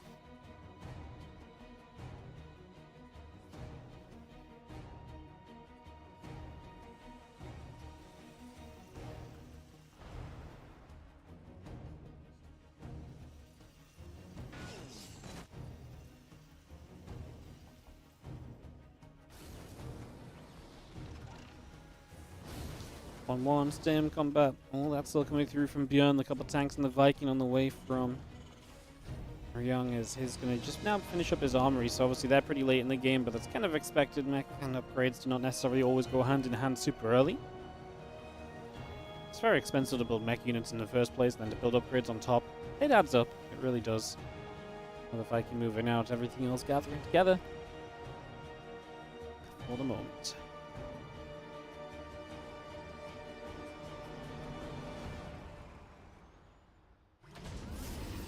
And step up top. Medevac goes boosting away. So the Marines are going to pull across. Cyclone going to pull over that right side as well. +1/+1 vehicle upgrades then. Like I mentioned, the armory's done, so ByuN can begin to move in toward them. First Sense Tower is taken to the field. We can't see it very easily, but there is one on top of the third base of ByuN. I actually like the Sensor Tower radius. It feels good without being completely like cover the whole map. So yeah, I actually think I like the Sensor Tower radius. Just wish I just still don't know if we needed to make them any cheaper, to be honest. It feels like every nerf has to come with like a buff almost. Like you can't just straight up nerf something apparently. I mean, maybe that's true because let's be fair, it is a very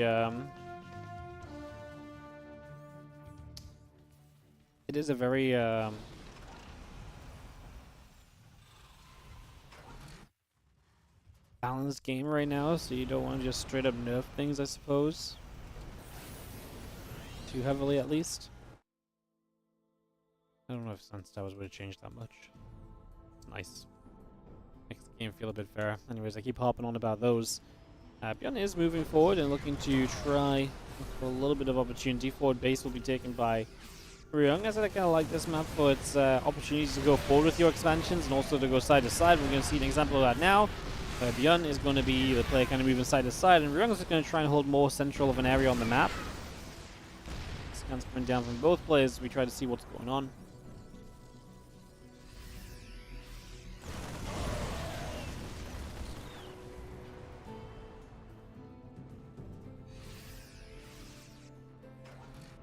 Italians get turned around again, and Medevac boosted around the bottom side.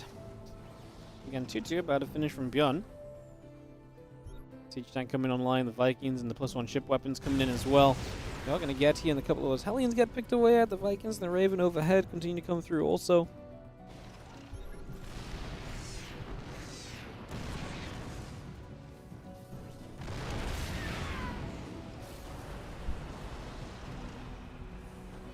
Tanks just get in range. That refinery goes down. A couple of SCVs will get blasted too.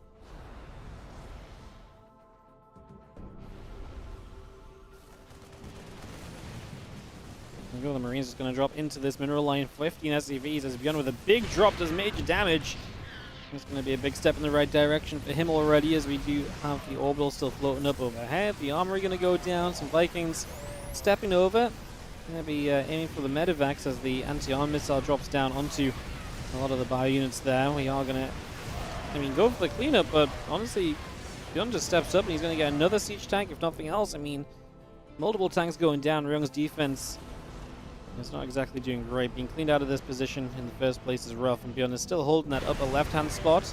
We have an attempted Liberator to try and play cleanup, but that gets cleaned out by Vikings, so yeah, ByuN even has air control, which really makes it difficult for ByuN to wrestle control away from him at any point in the near future. It's going to become very tough. Don't really do much about that at all. Vikings step up, a Liberator sieges, a few Marines going to step forward as well. Vikings continue through, the Liberator goes down, the other Vikings are getting killed, and I think we're going to have ourselves a shutdown on all of that. More tanks still trying to step up. GG is called. ByuN is going to take game 2 of this best of 3. And ByuN will qualify for the WardiTV PTR event over the next few days. So ByuN will qualify. Let me message him.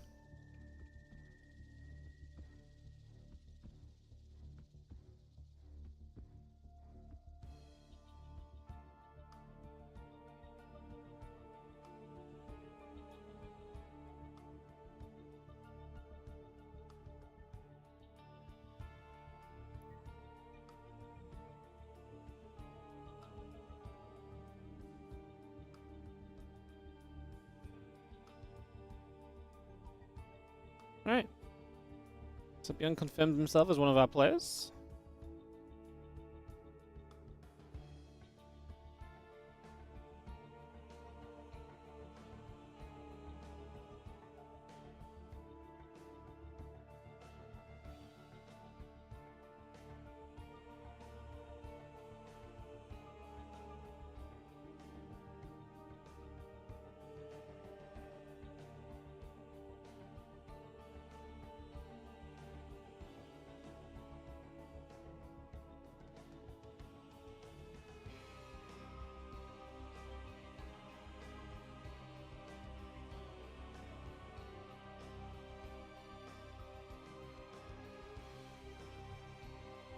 So we are currently waiting for the other matchup to be concluded. So basically, oh no, already done. So Shin beats Rex 2-1, and so Shin will play Trap. Perfect.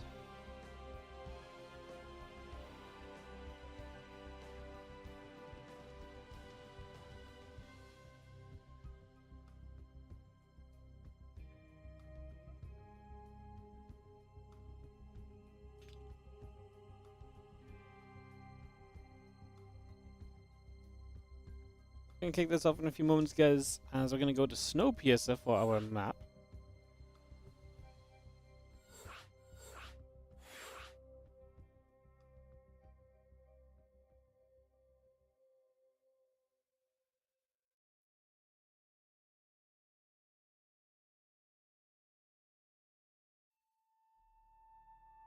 Get everyone in here. We should be able to kick this off very quickly.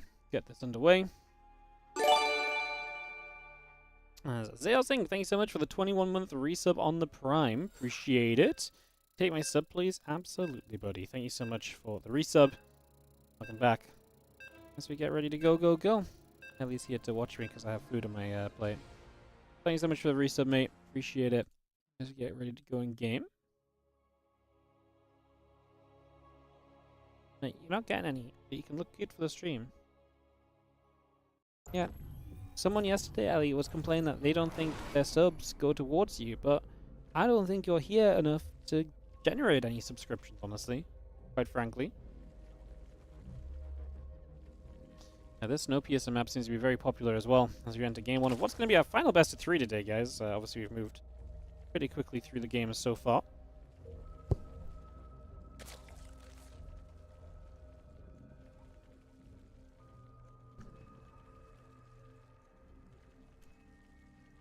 It's been a go kind of day. We'll have longer streams Wednesday and Friday especially. There'll be 10 best of 3s a day on Wednesday and Friday, so plenty of StarCraft to come then. Yeah, not my friends.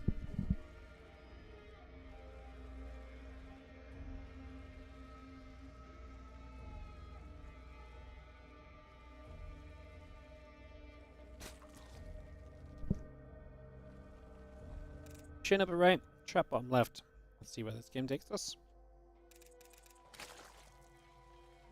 An opening game of a best of 3, qualifying matchup.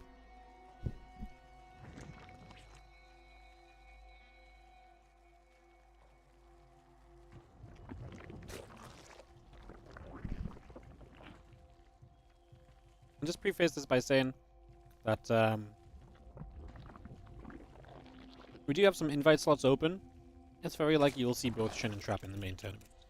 Obviously, you know, we want to, you know, invite some guys and make sure the race are balanced. I want to do the qualifier. I kept some invite slots open. Basically, the general idea is if people make it far in this qualifier, they'll likely get invited. Mostly based on how we need to balance the races in the tournament. So that's the general consensus.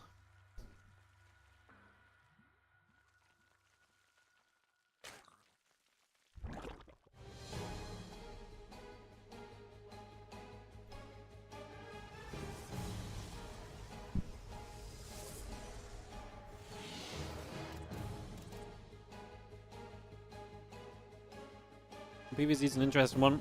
Lots of questions as how do Protoss survive a lot of the Zerg attacks and so on now. It's a pretty fair question, I think.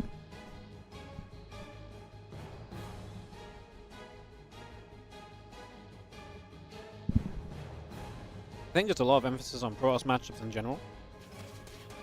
My goal is to try and have 4 Protoss players for the tournament. Because I think we need to see as many Protoss games as possible. We're going to see games, you know.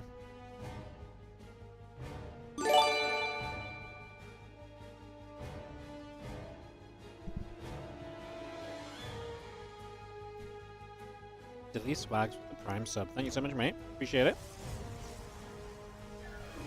Hope you're doing great. Thank you for the resub. Or the fresh sub, even. Thank you. For supporting the channel and our tournaments. This is a WardiTV event, guys. As always, WardiTV events are powered by you guys. If you're enjoying the stream, enjoying the games, you can consider supporting the channel by subscribing, etc. Liking the YouTube video and all that good stuff. Whether it's free support or monetary support, all of it helps. Our goal is to keep on making awesome StarCraft 2, and your guys' support makes that really possible. So thank you so much.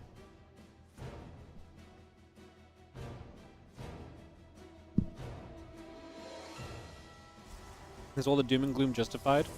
I don't know. I think probably a little bit, but I don't think it's going to be as extreme as Reddit's been making out to be, personally.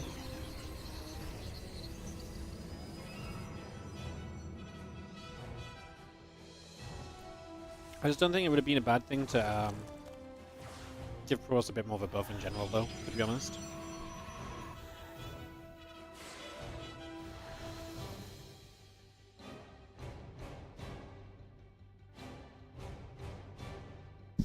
Official goal of SC2's TLO, convince you otherwise. Yeah, I'm not going to. I loved watching TLO back in the day. I was so sad when TLO switched to Zerg, man.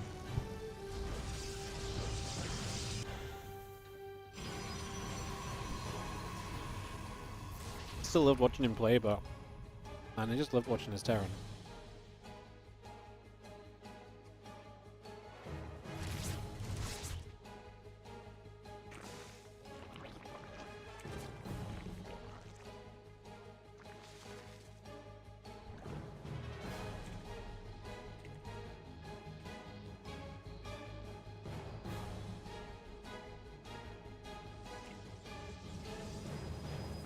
Blink coming up. And Waddle on the way. Dark Shrine about to finish here from Trap as well, so having that Dark Shrine early. And go into that DT opener, and I've seen DT openers be pretty popular so far. It's very interesting. Mano is using some DT openings as well, or the Alcon drop openings, not DT openings.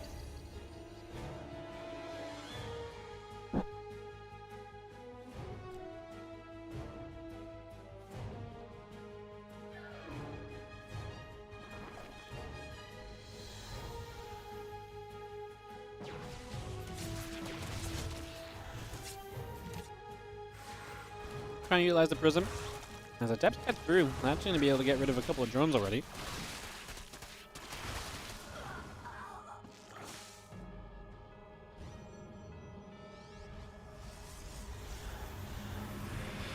A couple Archons will morph in. I'm just going to see the Prism moving about. Roach speed coming in. Extra Roaches in production.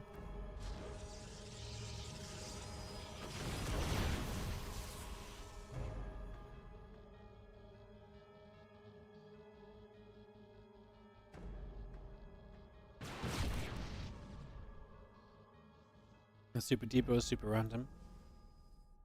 It kind of is random. I kind of don't mind it though. It's kind of fun.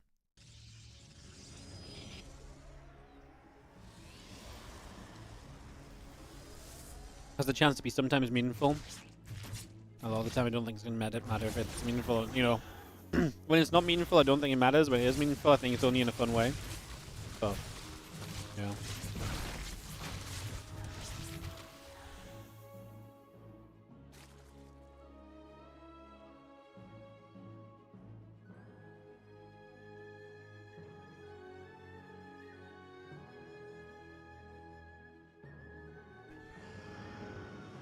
Hallucination gonna pop.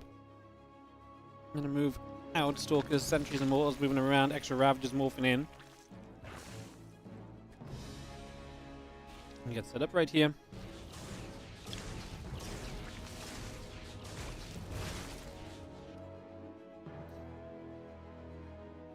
Just one attack.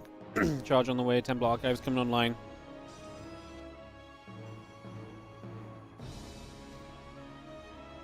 Moving ourselves to the bottom left-hand side of this, and we do have Den and Temple Archives, not far from being done, so that will set up. But Shin's already coming to attack, and this is where we're going to see if Trap can defend with no battery overcharge available.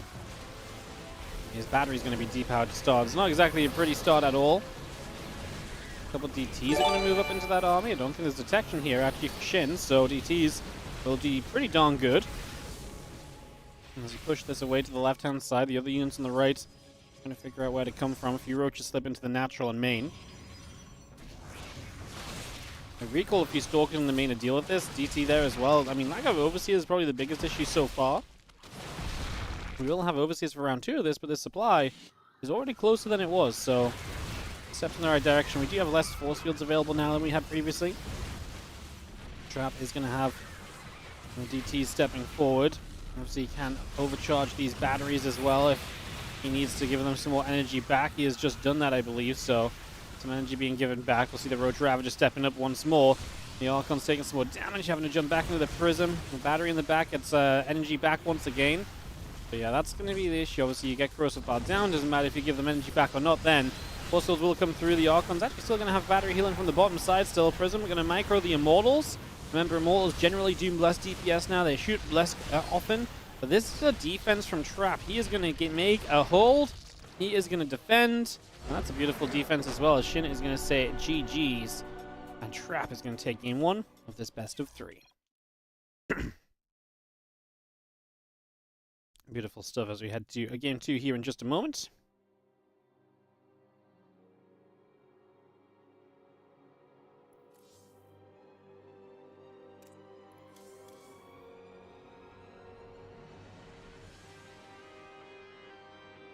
That was a good defense by Trap. I think Shin lost a little bit too much on the initial poke forward, and losing a bit too much on the initial poke forward is kind of bad. Hello. Hey, what's up, Wardo? Not much. What are you up to? No, I just played some Warcraft 3, man. Yeah, I saw. I was winning as well. I played against the same guy 7 times in a row, and I beat him 5 times. 5 times? Yeah. That also means he won twice. Yeah, I did them. I appreciate you. And they were sour losses as well, Wardy, so I'm in a decent mood. Decent mood. He made his day miserable. What? He made his day miserable? I don't know. But if he was in a sour mood. I don't know. No, it put me in a sour mood. I'll put you in a sour mood because he lost twice. Yeah. Oh. See, this is how high the standards are for me. Yeah. It's crazy, no? You wouldn't think that, but because of my results, but it's very high standards. I was gonna say very out of character. God, you must be sour a lot then, eh? Yeah. All right. That game one was something. Yeah. What did you think went wrong? Shin. I think you probably need a +1 range attack upgrade if you go up to 170 supply. Just a little bit too much on too little. Yeah. 53 drones as well. It's like, ooh. Yeah. Oh yeah, how have you been enjoying the patch in general? I've been a big fan of energy overcharge. Yeah, me too. It's really fun, right? I like it. It's a million times better than battery, whatever. I haven't seen a single PvT late game yet, but I'm scared of what's going to happen there. Well, with the Liberator change, or Disruptors, or just both? Disruptors, no Ghost Nerf, etc., etc. Yeah. It's fair enough, I think. Yeah. No, it's, I honestly, for me, just having a fight where it's like, suddenly realizing the outcome is not just going to be a battery overcharge is like really rewarding. I feel like that's being really sick. It's like a fight starts, I'm like, he can't overcharge. This is actually interesting. Like, it's so much more fun. It's like, I don't know who's gonna win now. Yeah. You know what's funny though? Is I started, because I saw a lot of people like, especially talking about stim builds, like being too hard to stop, like stim, like two base pushers with like stim, medevacs, and tanks. And then I was watching like some replays and VODs. Most of the time, Terrans are not fighting inside of battery overcharge. Like, you're kiting away, right? Like, maybe against Colossus is the case if it's like 2 base straight Colossus, but otherwise, not so much. And I've been noticing in my games as well that most of the time I actually prefer having, always having a Guardian Shield, which is what you have now, right? If you want, you can always have a Guardian Shield, which I think is probably a bit bigger. But yeah, I'm afraid of late game, dude. Like, I think initially we might see Terrans actually being worse against the Purification Novas because they're a bit bigger. But then once they realize they can micro different with the Marauders further in front because they can tank one, I think it's gonna be rough. It's yeah, I think we need to see something for later game, but I think so much of the concern initially was just like battery overcharge is gone, Protoss are gonna die. I just don't know if that's really the case. I think even if it is, like, just buff something, because like it's so much more fun it not being there. Yeah. It's a good change. I just, yeah, if it's too weak, then it's some like batteries. Maybe you just need like a flat buff or something, or you know. Yeah, we'll see. We'll see. How are you liking the new maps?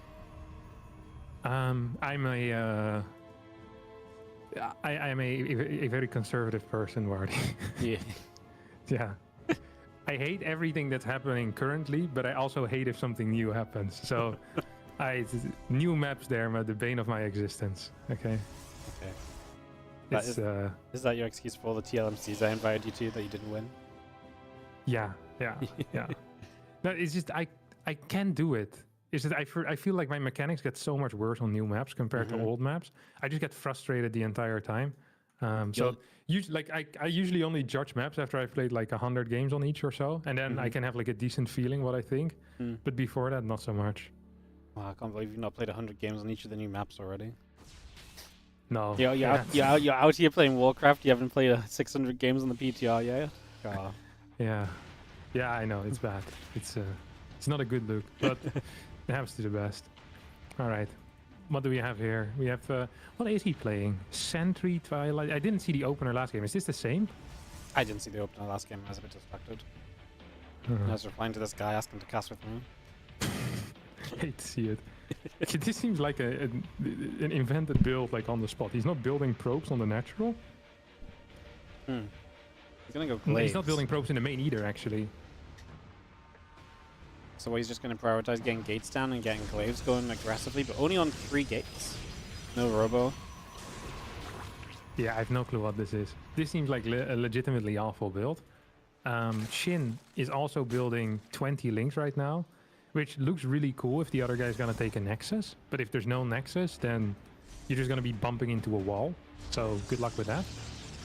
Yeah, one Adept on the outside of that wall is maybe sad, but Hallucination comes through. We're going to see that this is no lair tech or anything on the way just yet, so Trap gets a full update on the situation of his opponent as those lings are going to hit, and you're going to see that first Stalker will go down, but obviously that is the Force Field available, and for the Force Field, I mean, obviously as well, with Energy Overcharge, you can also Force Field forever now, something else you can do with that, right? So it's also kind of neat.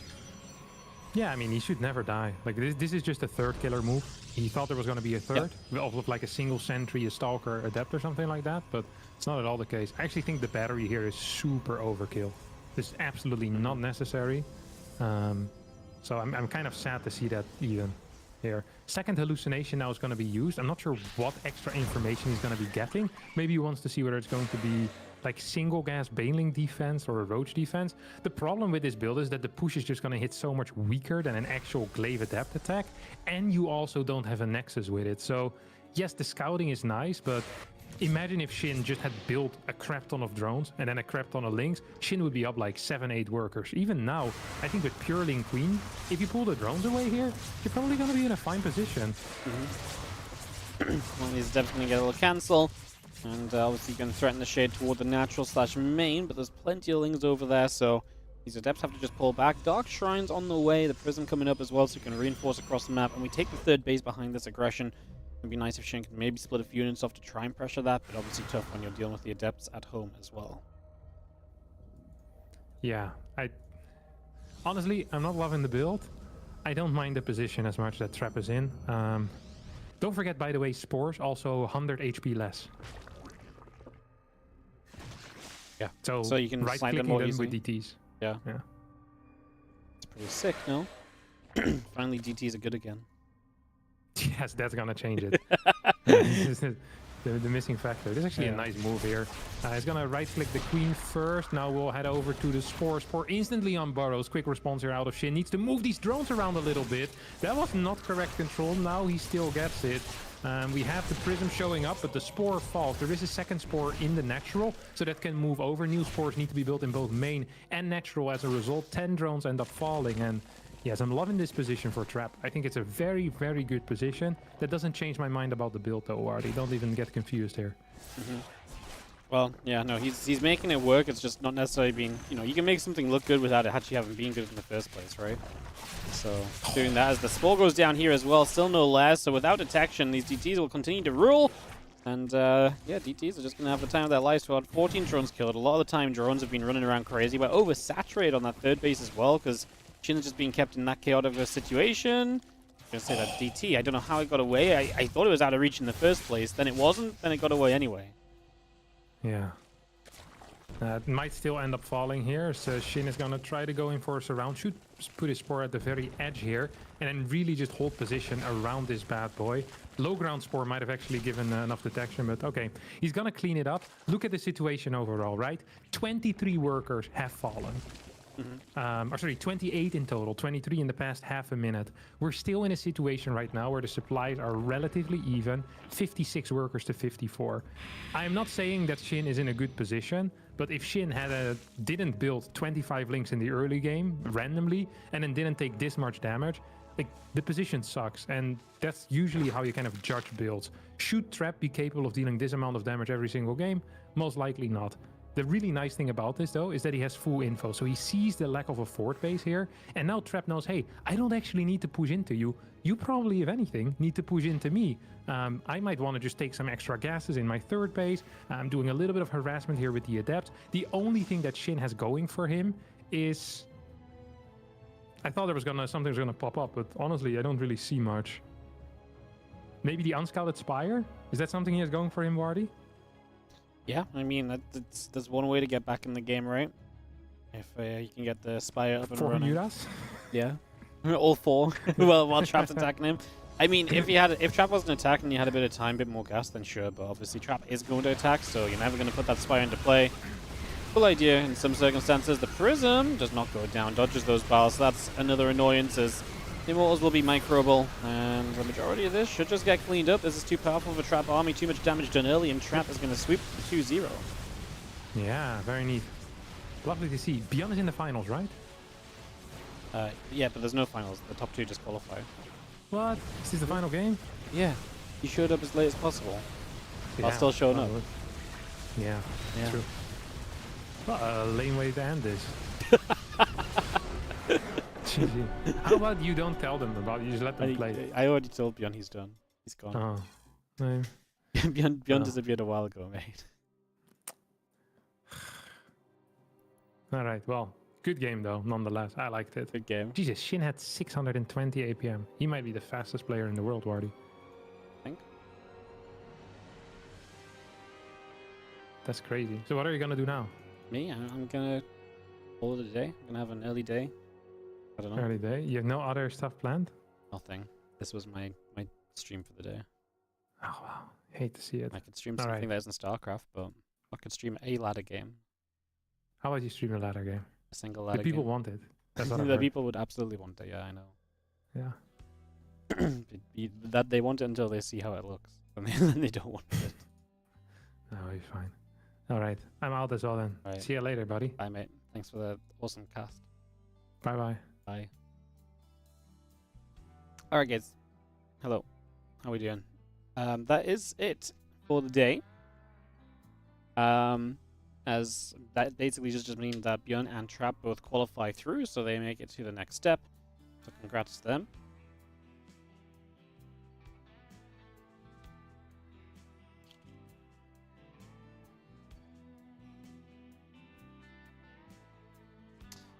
So yeah, we're going to sort the groups out. I can't do that on stream because I need to confirm with another couple of people if they would like to play or not. So just going to be getting that sorted and figuring that out. So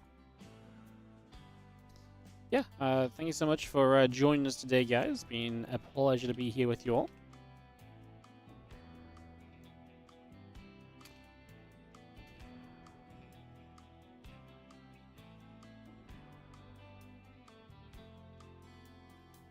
Yeah, just trying to think if there's anything else I want to add at the end of this. I don't think there necessarily is. Like I said, today was always going to be a little bit shorter. I was thinking of doing maybe some non-StarCraft stuff on Twitch, but I think we're just going to call it and just go chill. I'm going to maybe take Ellie out somewhere. So yeah, thank you so much for joining us and hanging out and being with us. Hope you guys have had a great day. And yeah, we're going to just, like I say, wrap it up early. Tomorrow's stream will be a bit longer because 10 best of 3s is obviously a bit more substantial. So tomorrow should be 4 or 5 hours, maybe even a bit longer than that. And we have a sponsorship tomorrow as well. And then on Friday, we'll also have 10 best of 3s, then the playoffs for this on Sunday. I'll not be here at all Thursday and Saturday. I've got some stuff going on. So I can't be here Thursday or Saturday. But I'll be here Wednesday, Friday, and Sunday this week. So, like I said, a bit of a short stream today.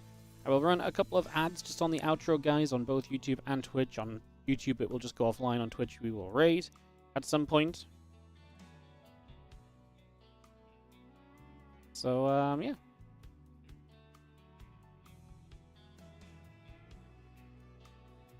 Perfect.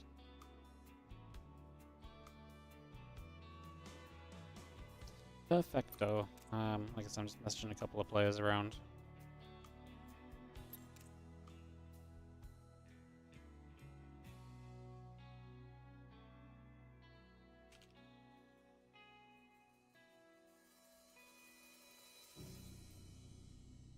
Perfect. Yeah, I'm sorry, I'm just typing the players while doing my outro. I should have just done the outro and actually sent this off. I'm just trying to really think if there's anything else to say, but I don't think there is. Early day, easy day.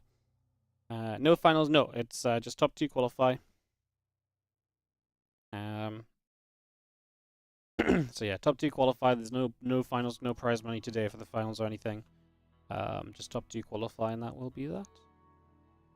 I'm actually only 1 response away from actually having groups ready. Should we wait like 10 seconds and see if we get the reply? Maybe, maybe, maybe.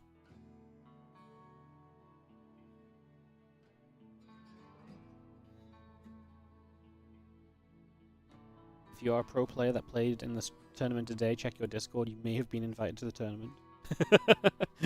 Who's invited? Okay, I can tell you the players. I can tell you the player list outside of my final invite, which is still pending. So we are going to have the following players taking part. I think that's a pretty good list. So obviously ByuN and Trap qualify. And then we've also invited Clem, Showtime, Shin, Solar, MaxPax, Rex, Ryung, and +1. And those are all those players are confirmed. Apart from all those players are confirmed apart from one player who I've not mentioned there that I've invited that I'm just waiting for a reply from. So yeah. So it's going to be pretty stacked. It's going to be some great players. It's going to be some great series. We're going to have 4 Protoss, 3 Zergs, 3 Terrans. So it should be a good mix of matchups as well. One group will have both groups will have double Protoss in, so it's going to be a lot of Protoss matchups available.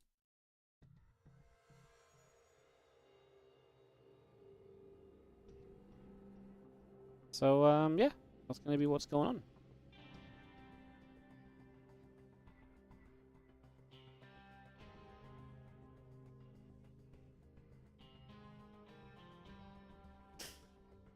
on. Perfect, guys. All right.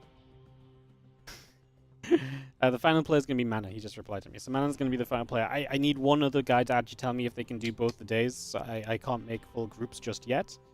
But, yeah. Perfect. All right, guys. You guys have a great rest of your day.